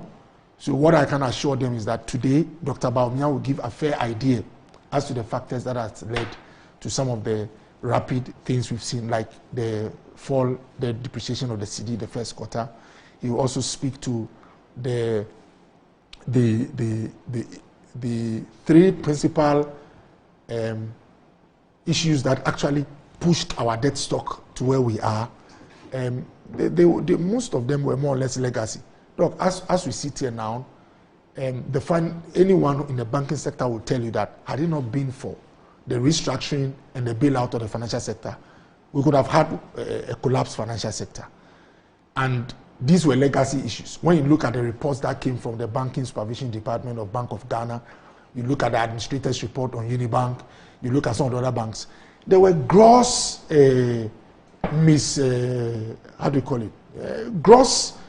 I don't know the word to use, but people actually misbehaved. And unfortunately, the Bank of Ghana, the government of the day, we looked on, and the country went to a point where we virtually were going to lose the savings of a lot of people. This accounts for about 25 billion of our debt stock. When you put the financial sector bailout together with the IPP's debts that we have to handle, the $500 million average a year of capacity charges. And the what? 500 million. But we're paying about average 500 million USD for capacity charges. True. How much? Randy, we settled this matter here. Yeah, how much are we paying? It's way not close to even half of that. I wish you could. No, I can refer to the figure for you. Right. But the NEC just appeared before us on Saturday. Yeah. I'll even deal with this capacity issue. So, I mean, some of these payments have significantly affected our debt stock. And Dr. Bawumia, we had the opportunity to meet him yesterday, just so that we have a fair idea of some of the issues that will come up. And he said something very profound, which it's factual, that when the budget was read and 40%, our revenue projections were supposed to go up close to 40% compared to the previous, there were some in the market who were skeptical about our ability to meet that. And then the budget passing process, how chaotic it was, especially the E-levy passage, how things went, more or less confirmed the fear of the skeptics in terms of the nature of our parliament and whether we could even get the law to allow us to get those expected revenue inflows. Once, for the first quarter, E-levy had not succeeded, then they were thinking that, look, these guys, should they spend what they said they are going to spend, the deficit is going to be double digits again. And once the deficit is going to be in double digits, this is an economy that an investor should be careful to put them on. So all this chain of events actually led, they were key drivers of the rapid depreciation. But when, I mean, we got some results, BOG was able to talk to this bulk, the oil, how do you call them? The bulk BDCs. Yes, BDCs was able to find them the forex to import and all that. Then it brought some calm in the sector. And that calm, that rapid depreciation, which has more or less been mitigated or held, would reflect on the inflation. It will help to stagnate the inflation a little bit. As for the fuel prices, which is negatively affecting us, my brother JJ knows that you only pray that some of the global uncertainties would come down, like this Ukraine crisis and all that. If they don't come down, really and truly, they are largely out of your control. If supply is shrinking and demand is still high, prices will go up. They will affect, just like they've affected inflation in the UK, affected inflation in Nigeria, they would affect us. So really, anybody who is able to tell you the things that have led us to where we are, largely, like they say, knowing the problem is half the solution, has recommendations of how we are going to get out. And nobody should take it for granted. When the E-levy inflows come, people say, oh, you say everything is levy. No, we are not saying so. If the budget for running metro studios is 1,000, and at the end of the day, you know that because of some absence of your levy, some money you get at Metro, you are now going to get 800 cedis. You continue to make some noise about the 200 deficit. It doesn't mean it's the 200 that will save Metro. It's just to make sure that the status quo and your program is not adversely affected. So, and JJ knows that when your inflows makes your revenue bigger, you can access bigger credit. He is aware of that. So all these things, look, Ajegbe, na feel or not feel a parliament. JJ, they know. Look, they know, you understand what I'm saying? All these things that happen in Parliament, it was a way to more or less, I don't know whether to use the word punish or make life difficult for us. Because if the E-levy had been passed and first quarter inflows had come, it will have a way of helping us to achieve the single-digit deficit. But JJ Dems, they were arguing that E-levy is not good, but indirectly they knew that we were soft. They knew JJ is aware. If a finance minister says that across board, oh JJ. Oh, my point is that I knew that the Ghanaian will suffer because of E-levy. When you have an opposition that is making sure that your bill or your law for collecting taxes, it hangs in the balance. The more those inflows are kept at bay, the more you'll be struggling in terms of what you have to use. That's the point I'm making. Doc, when we cut prices across 20%, if we have to spare some sectors, you can't cut bills, wages, and how do you call it, 20%. You can't cut the power sector, otherwise do so will come. So really, when we were cutting, it was a dangerous trend, but we had to go that way because of what was happening to us, JJ and my old senior brother Haruna. It was not easy, but I thank God that finally the inflows will start coming. And by the way, Doc, I've heard people say that, oh, it's a regressive tax. It's a regressive. Doc, if I send 1,000, you know my views on. Oh, I know. That's why I'm here after your views, more or less. If I send 1,000 Ghana cedis and I'm charged 9 cedis, the first 100 is exempt. And you, because your economic level is not like a Tokobo, you send 200, you've been charged 2 cedis. I mean, I have paid more than you because my weight is bigger than you. No. I think. That's not how we calculate regressive. All right. Tax. Okay. JJ will calculate and it will show that it's regressive. But the point I'm making is that the richer you are, the more you pay. I think fundamentally, if a tax is progressive, that's how it's supposed to make sure things are. People have said, oh, now when you are paid salary, they take income tax, and then when you send Momo, you also pay Momo tax. But no, when you buy water at a restaurant, that's a consumption tax. I know. Yeah, I agree. That's a consumption tax. I agree. But the point is that money I'm using to pay that consumption tax, I've been taxed already, income tax. So the point I want to make is that even in our life, there are many occasions where you end up paying for something for which your fundamental capital has already been taxed. Look, a government that withdraws 17 taxes is not one. Did you withdraw 17 taxes? There were 10. No. Oh, we didn't. No, we didn't. Did you removed a tax on 17 items? Thank you, Doc. You didn't withdraw 17 taxes. Thank you, Doc. And you know so how let's say that E-levy, yeah, it covers, let's say, 30 items. Yeah. And then you decide tomorrow, yeah, that you take it off Momo. Yeah. And you take it off maybe Visa cards. Yeah. Oh. And then you say you have withdrawn 2 taxes. Okay, Doc. Oh, maybe I didn't put this right, but you have helped me. But the point is that, Doc, the one who was saved, fully aware of what you're saying. The one who was saved 5% tax on real estate, JJ, real estate 5%. It was there. You say I should remove, right? That's the word. You removed taxes on real estate 17 items. You didn't take out. You don't remove 17 taxes. Yeah, but I want. They didn't even remove that. You see, before you remove any tax, you have to come to Parliament. But they did. Did they come to Parliament to remove a tax on Kayai? Or what? Kayai. They list it amongst the 17. Oh, okay. But JJ, you list it. JJ, Doc, JJ issue 5% on real estate. He has arrived at Kai. He has left a few 70.5 on imported medicines. He arrived at. What's wrong with your voice today? Okay. What's wrong with your voice today? You sound quite subdued. Subdued. Yes, you sound quite subdued. Quite unlike you. When you have you. No, So basically, yes. I'm happy that at least we have a fair idea of the things that have driven us to where we are, and that is a good assurance that we have what it takes to come out, and we all support each other. And Parliament should be strict, like they've always been, to ensure that the inflows that we get. Look, the last time I was on a radio station, I said something. Look, my interaction with a lot of folks showed that it's not that they are necessarily averse to paying an electronic levy.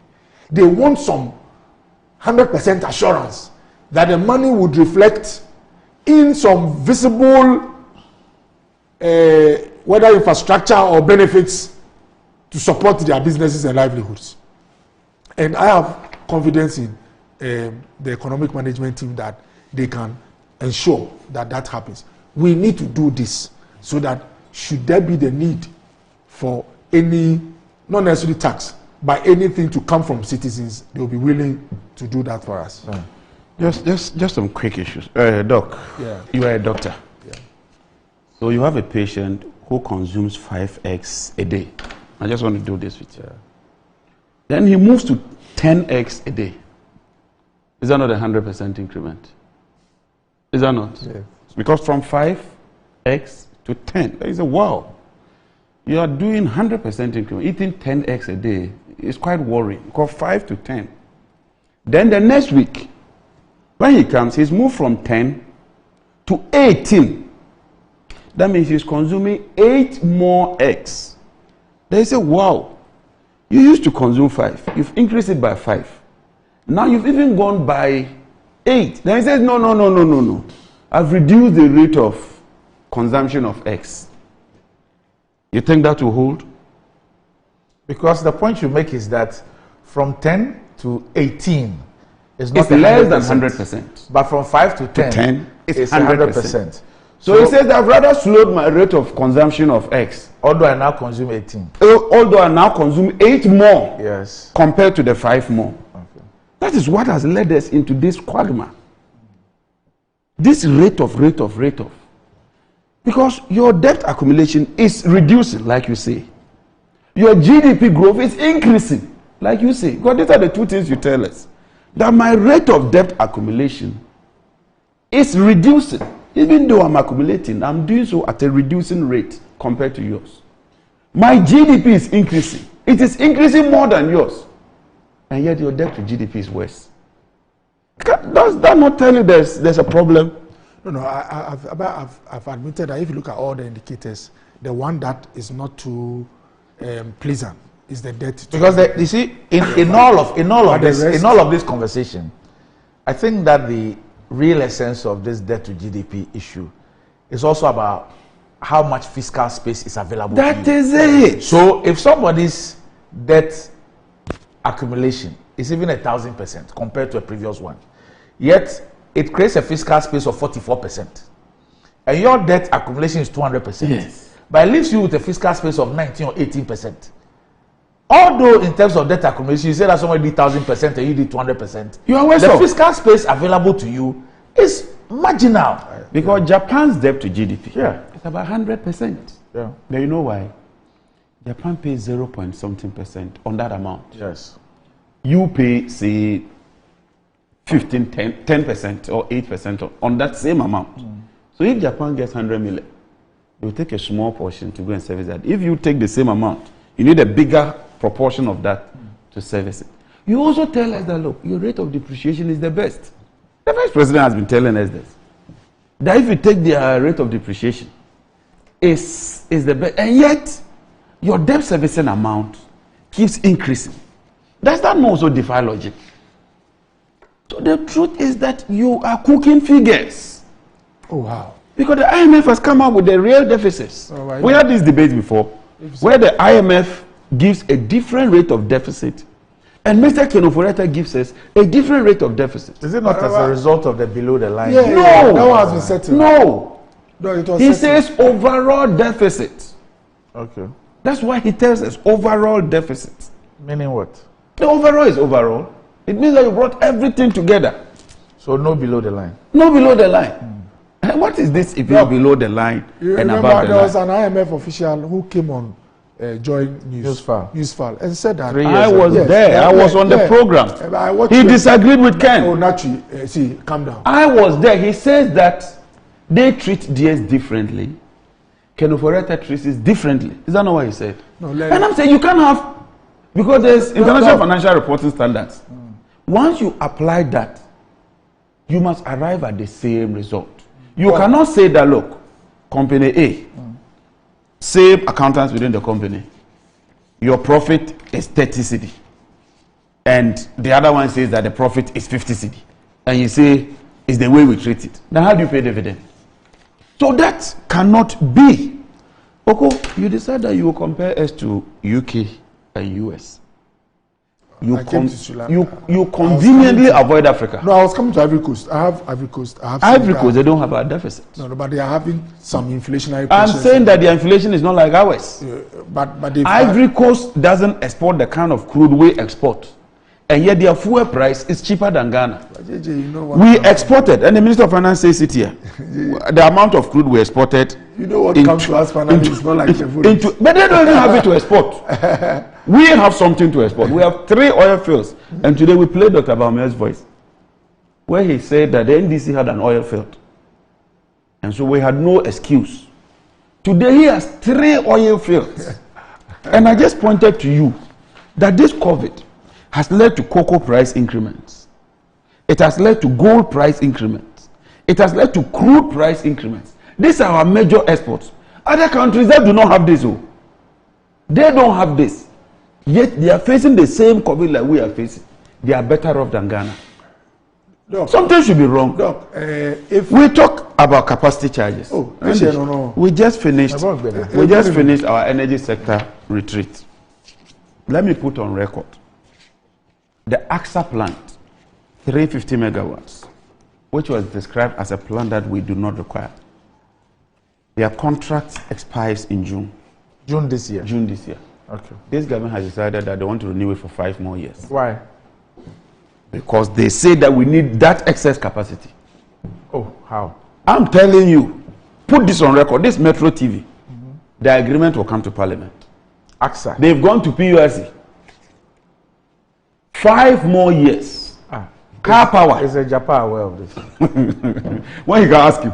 Japan, do you intend extending? I'm sure he's watching. You are watching. Oh no, but if it's not to send a message. Car power. They are extending it by 10 years. When is it expiring? It will expire in 10 years. They've already decided that they will extend it by 10 years. It will expire when? It will expire, I think, it's 10 years. So if you look at around 2015, okay. Then so in the next 3 years. In the next 3 years. Yes. They're extending it by 10 Why? more years. Because that so-called we don't need it. They've now come to realize that we indeed need it. They've come to realize, look, they talked about take or pay. The Tema LNG plant. It is a take. The new one. The new one. And it is indexed to the dollar.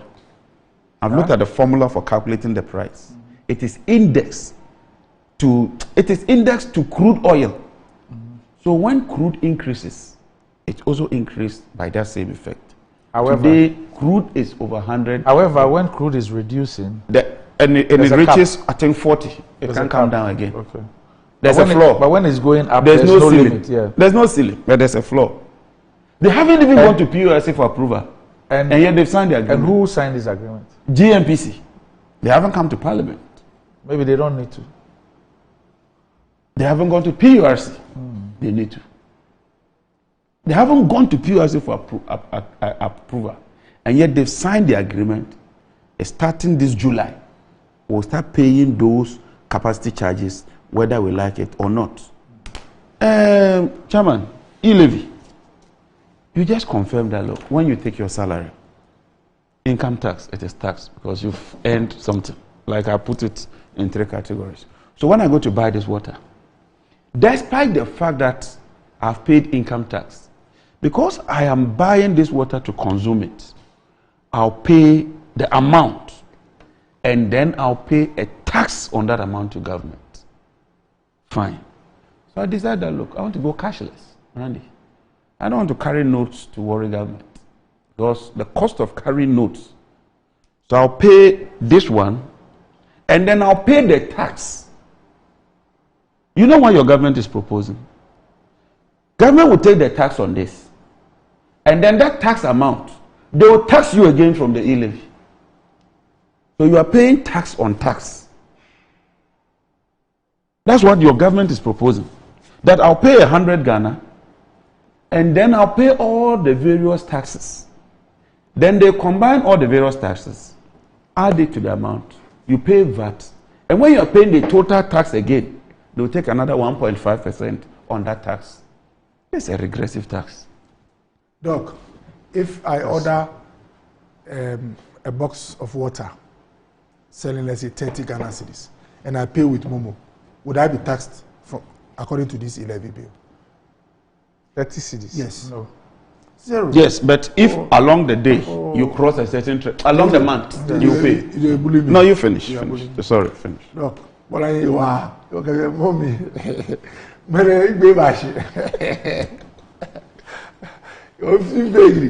You know, so if I even buy, you know, these things must go to the public so that we all appreciate what is happening. So that if I buy 2 boxes of water and I pay with my Momo wallet, once the 2 boxes comes to less than 100 Ghana cedis, I'm not charged anything. There are many who either don't know this or are being made to believe that anything you move on your wallet will be charged. Number 2, Doc, if I have a brother in Sunyani and he calls me and says that, Doc, I'm hard up. I send 200 Ghana. Can you please send me some 200 Ghana cedis? If I send 200, Doc, MTN, I do transfers on my phone. MTN would have charged me 2 Ghana cedis. According to this E-levy, if I send my brother 200 Ghana cedis, the first 100 will not be taxed, but the next 100 on the 200 will be taxed 1.5%. So that apart from MTN's 2 cedis, there's some maybe 1 cedi 50 pesos that will come and add to the 2 cedis. So I'll pay, let's say, 3.5 Ghana cedis. Look, this gentleman Sunyani, I've used an infrastructure set up by both the telcos and the government, the state, to send the money. Let's be honest with ourselves. If I didn't have access to this platform, how does my brother in Sunyani get this money? One, in the past, this was, and we've all been in school before, you have to get to the station that drives to Sunyani, maybe the nearest station, whether it's STC or somewhere. By doing that, first of all, you spend time in traffic. You have to drive or send someone. You use money to take the vehicle to the station. And guess what?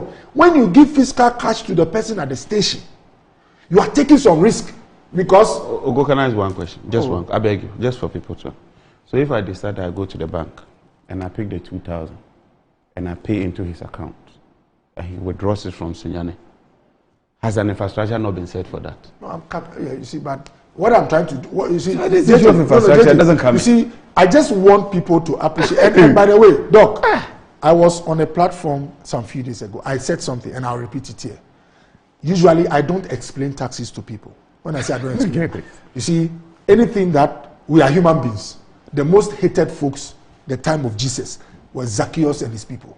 Any person who comes for tax is not a likable person. So is the one who tries to explain tax. So I don't normally explain tax. And that's why JJ and his brothers didn't explain some of the taxes they imposed. It's not a nice thing to go. You don't go there. But I just try to let us appreciate the fact that when people go for the alternatives can be riskier. And by the way, there's a reason why government in the first 3 years didn't charge money from mobile money transactions. We should all appreciate that. We were compelled to go there because we've dug a hole based, and I say this, and we should be, please, I'm coming. Oh, JJ, we should be forthright. If you're a teacher and for 8 years you were being paid and you are watching TV in the house, is that normal? It's not. You are watching TV and you are being paid. Why? Because government decided to go that route of spending money for no value, so that when we are all out of danger, we find a way to play together. But government workers were being paid. Don't you get what I'm saying? No, I'm saying the government you are talking about. The politicians themselves, they were being paid. No, I agree. Something happened. No, sometimes. Check the 2021 budget. You see, Doc, what he told us to do because of what you are saying. Doc, if you want to go fiscal discipline you pay for value. So that if someone is not working, that's why the private teachers were complaining, those in private sector, because the kids were at home, parents were, they were suffering. But the point I make is that deliberately we spent money even when value was zero. Look, if you're a government and your imports are there because of COVID, harbors shut down, your inflows have gone down. If you wanted to go strict fiscal, he knows, you cut your expenditure too. You tell people, you know, this government could have told teachers that because you know you're at home, inflows have gone down. Maybe salary is gone by 50%. In certain places, they did that. So my point is that we have come to this place because we are finding a way to make sure that some of the things we've done to support our lives and livelihoods are handled by ourselves. We bring ourselves up and not to go for external funds. Lastly, your viewer must remember that, and I'll not mention the company so that it doesn't seem personal. We've paid a lot of money to an entity for using mobile money. They tax our capital. Maybe I can't use tax. They call it service. They took money from us. But that company, we use other services from the company. I'm a client. I use their number. I make calls. They get money from me. But when I put money in a wallet, which they hold, they still charge me for the service. If we more or less cooperated, I'll plead with all of us to allow some. Their inflows are not necessarily to us. Those are margins that they have. These ones will help to reduce the rate of our debt accumulation, whether we like it or not. These inflows will help us over time to reduce the external borrowing or internal borrowing and depend more on the inflows we've got. In fact, if this E-levy had not been passed and we are going to December, it will be difficult to maintain a fiscal deficit of a single digit.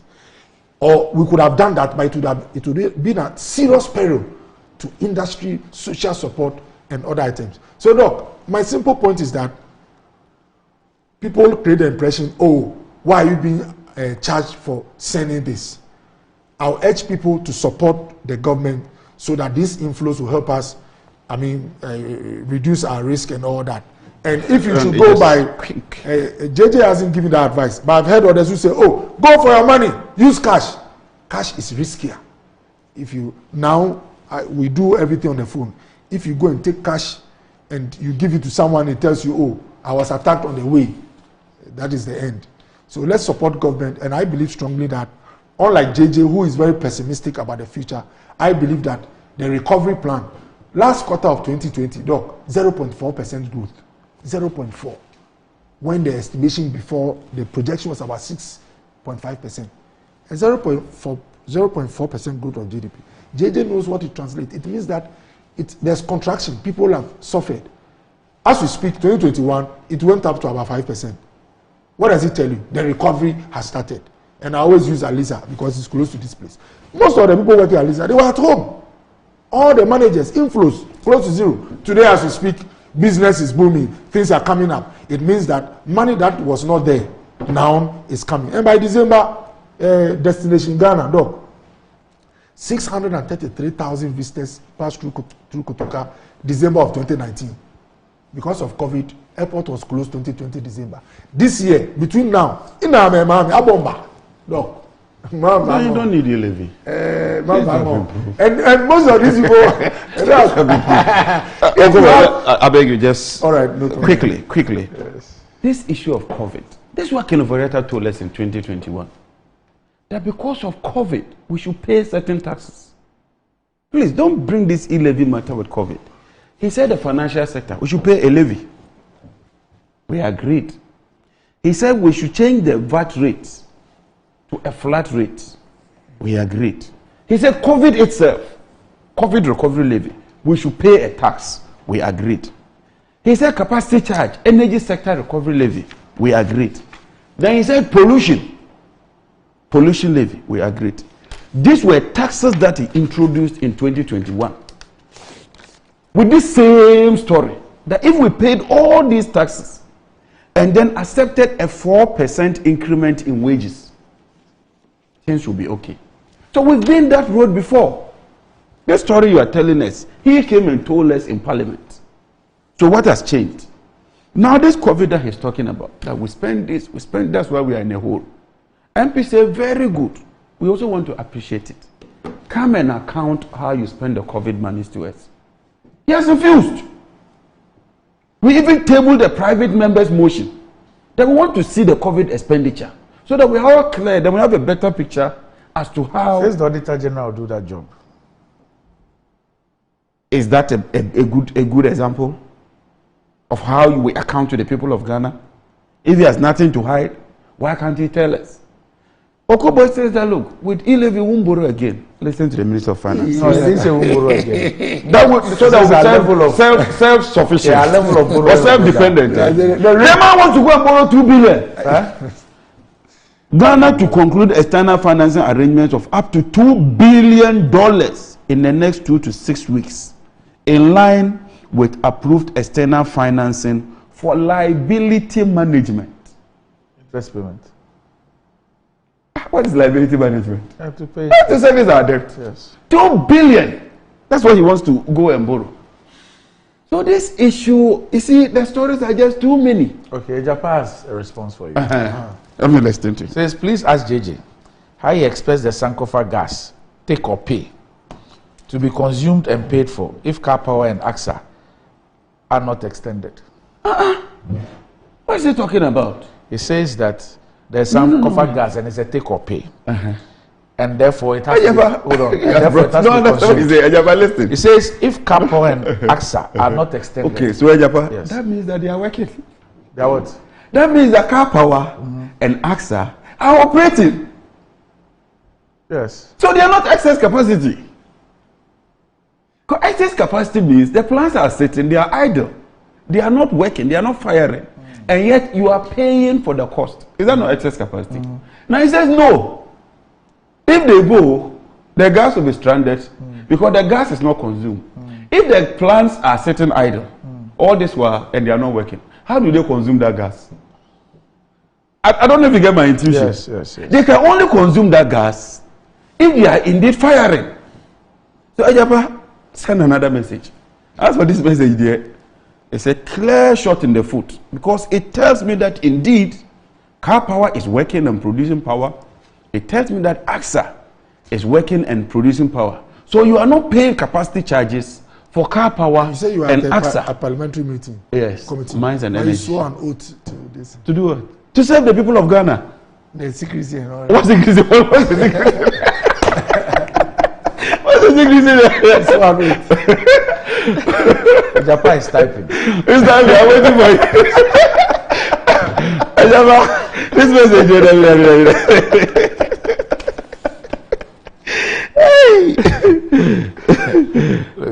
No. Okay. Now, so Japan says, net it off with other plants that are not gas dependent. We have excess capacity. Fact, America has been off for almost a year. No doom so. But you didn't inherit doom so forget about doom so. He said net it off with other plants. No, let me tell you. That are not gas dependent. Secondly, almost all our plants are gas dependent. Go and read the energy sector reports. How many parcels of crude do we import? We don't. For the whole year, we virtually imported no crude oil. Unlike when we imported 14 parcels of crude oil during our time. 14 For parcels. which plant? No, the year. Okay. 14 parcels. Because of our Atuabo gas and the gas infrastructure that you claim is take or pay, we saved $351 million in terms of import substitution. Today, look at where crude oil price has gotten to. If we had not built this gas processing plant, if we had not put in place Sankofa to give us domestic gas, we would have been going to buy light crude oil at $102 per barrel. That is the vision of President Mahama. He thinks far. Doug, the one who built the gas plant is saying that he thinks far. What about the one who discovered the gas? But who discovered Ten gas? Oh, please. Who discovered Sankofa? The Sankofa that he's talking about, who discovered it? Discovery of oil. You haven't discovered even one. Oh, we discovered, put the infrastructure, handed it over to you. No, you are enjoying the revenues. You know why? You've been in power for 6 years. Not even one cup of oil has been added. This is the only government that hasn't added anything to our gas. You know why they have some infrastructure. Expressions like trailblazer. icebreaker.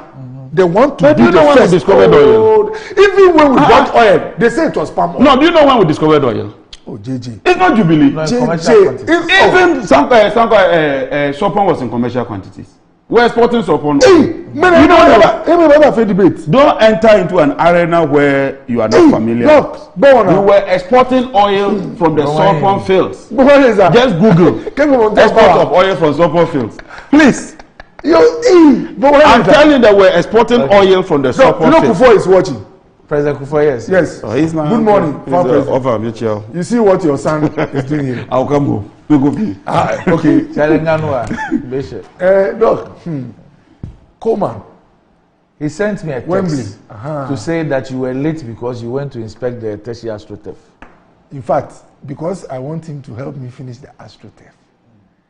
That means he's lacing his boots again. Yes. He's lacing his boots again. Yes. Oh. When you hear MP say, I want to inspect this, I want to do this, he's lacing his boots. It's about community development. So Wembley, come on. King I will be a pet. Get 2 weeks, Nina no go. Baba withdraw. And let me say a very good morning also to our own mother, the chief of staff. JJ's mother too. But he has never greeted her. Yeah. You've not been sorted yet. Yeah. Eh? And then it's long overdue, right? This one. And then after having greeted chief of staff. Chief of staff, you heard your son greet you. The first lady. Do something. The first lady. Madam herself. Madam herself. Now they brought Madam, you know. And then finally, the boss. Sheikh Isikwe is watching. What about the boss himself? You know the wife and the husband, if you understand Bible, are one. So when I greet the first lady, His Excellency has also gotten a part of it. Okay, let me do the needful before I'm summoned to the palace. Yesterday was the birthday of His Royal Majesty, the Bupeura. Hey, Jina Paul II. Hey, Nana. Yesterday was his birthday, so it's only proper. It's only fair. That happy birthday to you. I celebrate His Royal Majesty. Yes. My old father. Happy birthday. Yesterday we had a small birthday session for him, and my younger brother. Is he in town? Oh, the Parliamentary chief is in town. Is in town? He himself has landed in town, so it's only proper that. So the old lady must be happy. Oh, she must be very happy. I mean, yesterday was a very solemn one. My brother, the family is my brother spoke on our behalf, but I remembered something. And for me, that's the only gift my father gave us. When we were at the barracks in Asante Mampo, we used to walk like 4 kilometers, if I'm not mistaken, to Senya International.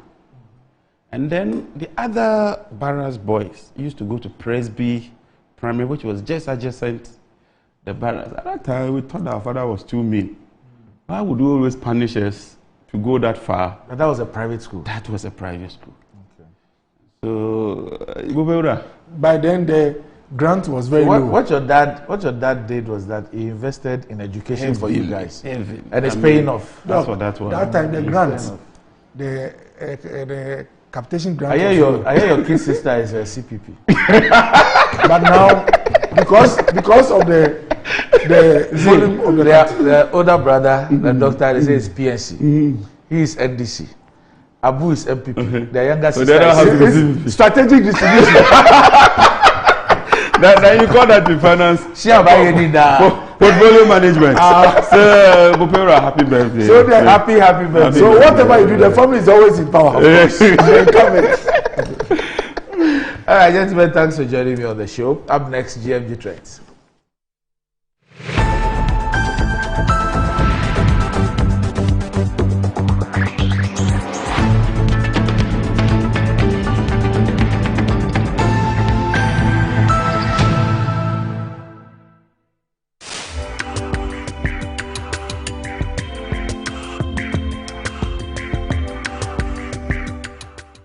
Do you want to know how to build with the latest building technology?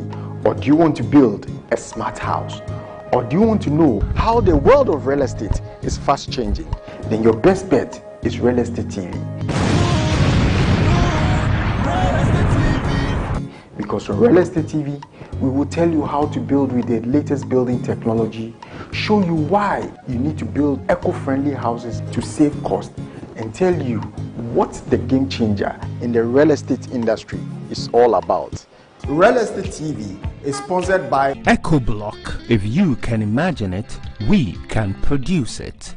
Real Estate TV. We make it happen.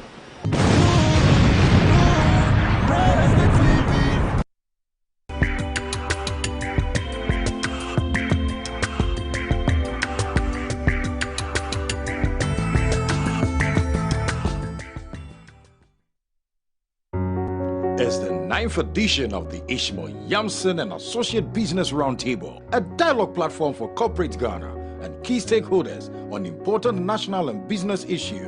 The 2022 theme, Building a Transformative Economy, a partnership between the state, the youth and business. Explore the role of various stakeholders in shaping and realizing the new future of our economy. The roundtable features Mrs. Kosi Yankee, CEO, Ghana Enterprise Agency, Joe Jackson, Director of Strategy and Business Operations, Delex Finance, Tony Senaya, CEO, Horseman Shoes, Kofi Dazi, Founder, Brandcard Solutions and Tech Strategy and Governance Consultant. The discussion will be live from 9 a.m. on Wednesday, May 18th on Metro TV, Zoom and Facebook. Visit www.ieyamson.com/BRT2022 now to register for free. Ishmael Yamson and Associates Business Roundtable 2022, Building a Transformative Economy, a partnership between the state, the youth and business. This program is proudly sponsored by Stanbic Bank, Data Bank, Cowbank, Lucozade, Specialized, Business 24, and powered by Metro TV. Call 0247 665283 for all inquiries.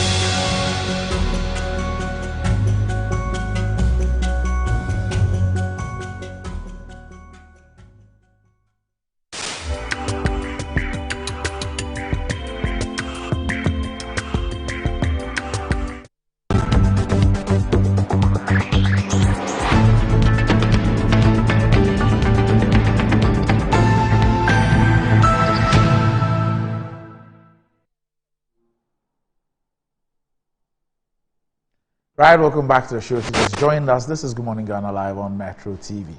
And it's time to check out what's trending on social media with Desi, the Star Boy.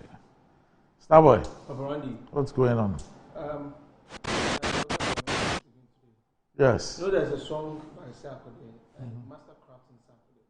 Finally, it's about to go. Yeah. I remember that song. Yeah. So finally, people are calling for.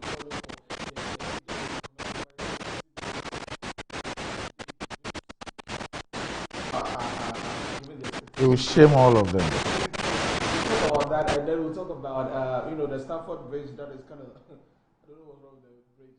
There's some loose, the knots are loosened there, and then we'll talk definitely about some of the comments that are coming. Let's get straight into them and begin with the comments on the show this morning. A number of them are coming with respect to the expectations towards the Vice President's speech today at the Tuscan event, and lots of people are waiting to hear the president. Others also think that the vice president. Others also think that the president has spoken, the finance minister has spoken. What else is Dr. Bawumia going to say? Of course, I'm sure there'll be more digitalization, and we're hoping to hear that particular one. But always you can join in with your hashtag. The hashtag is hashtag Good Morning Ghana or GMG on Twitter. Someone says that how any person will listen to John Jinapo and call this propaganda is amazing, but let's wait for it. Okay, the hashtag Don Mayo sent that one in on Twitter and asked the hashtag Good Morning Ghana. And this one says that I can't just get enough of JJ at John Jinapo on Good Morning Ghana and also at Metro TV. Hi, Good Morning Ghana. Ghana's recovery programs are very credible, Akufado. I will never believe this. How can I believe someone who said E-levy is an industrial tax? Oh, Charlie people. Maxwell probably brings that one in. And this one says that Good Morning Ghana, gracious me. So government spent 10 million Ghana cedis on 10-day conferences and dialogues on fight against Galamsey, and just regional tour by the Lands Minister cost 5.4 million Ghana cedis. Jesus Christ. Okay, so those are some of the comments that have come in this morning. Let's talk about the Vice President who's going to speak today.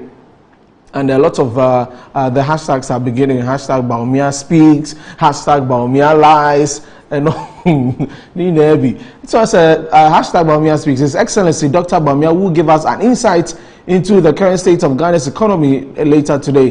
The exaggerated and non-existent fiction about the economy will be debunked by facts and true records of the economy. This is what some people are not willing to hear yet. Okay, the person has, some confidence in what the Vice President will be saying today.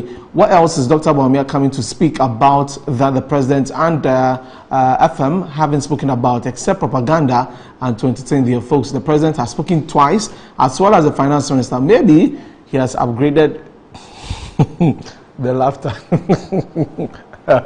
Mohammed's name will be mentioned severally by Bawumia today. That's someone's prediction there. You have the likes of Sedun Ketia, Utukono and Co doing propaganda against Bawumia speaks today, but don't be surprised because NDC have no one to match Dr. Bawumia. Hey, Charlie. Okay, so those are some of the comments about Dr. Bawumia today.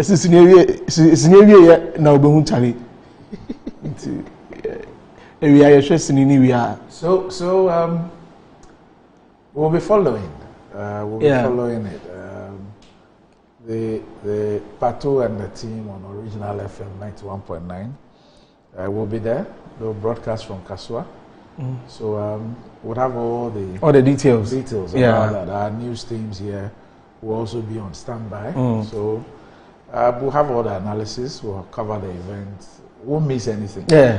You won't miss anything. So just make sure that you've got your set on. And Good Evening Ghana will do a playback of Dr. Bawumia's speech. Okay, of the whole speech. So just follow and you know what's up from the digitalization Vice President. Yes, Dr. B. Dr. B.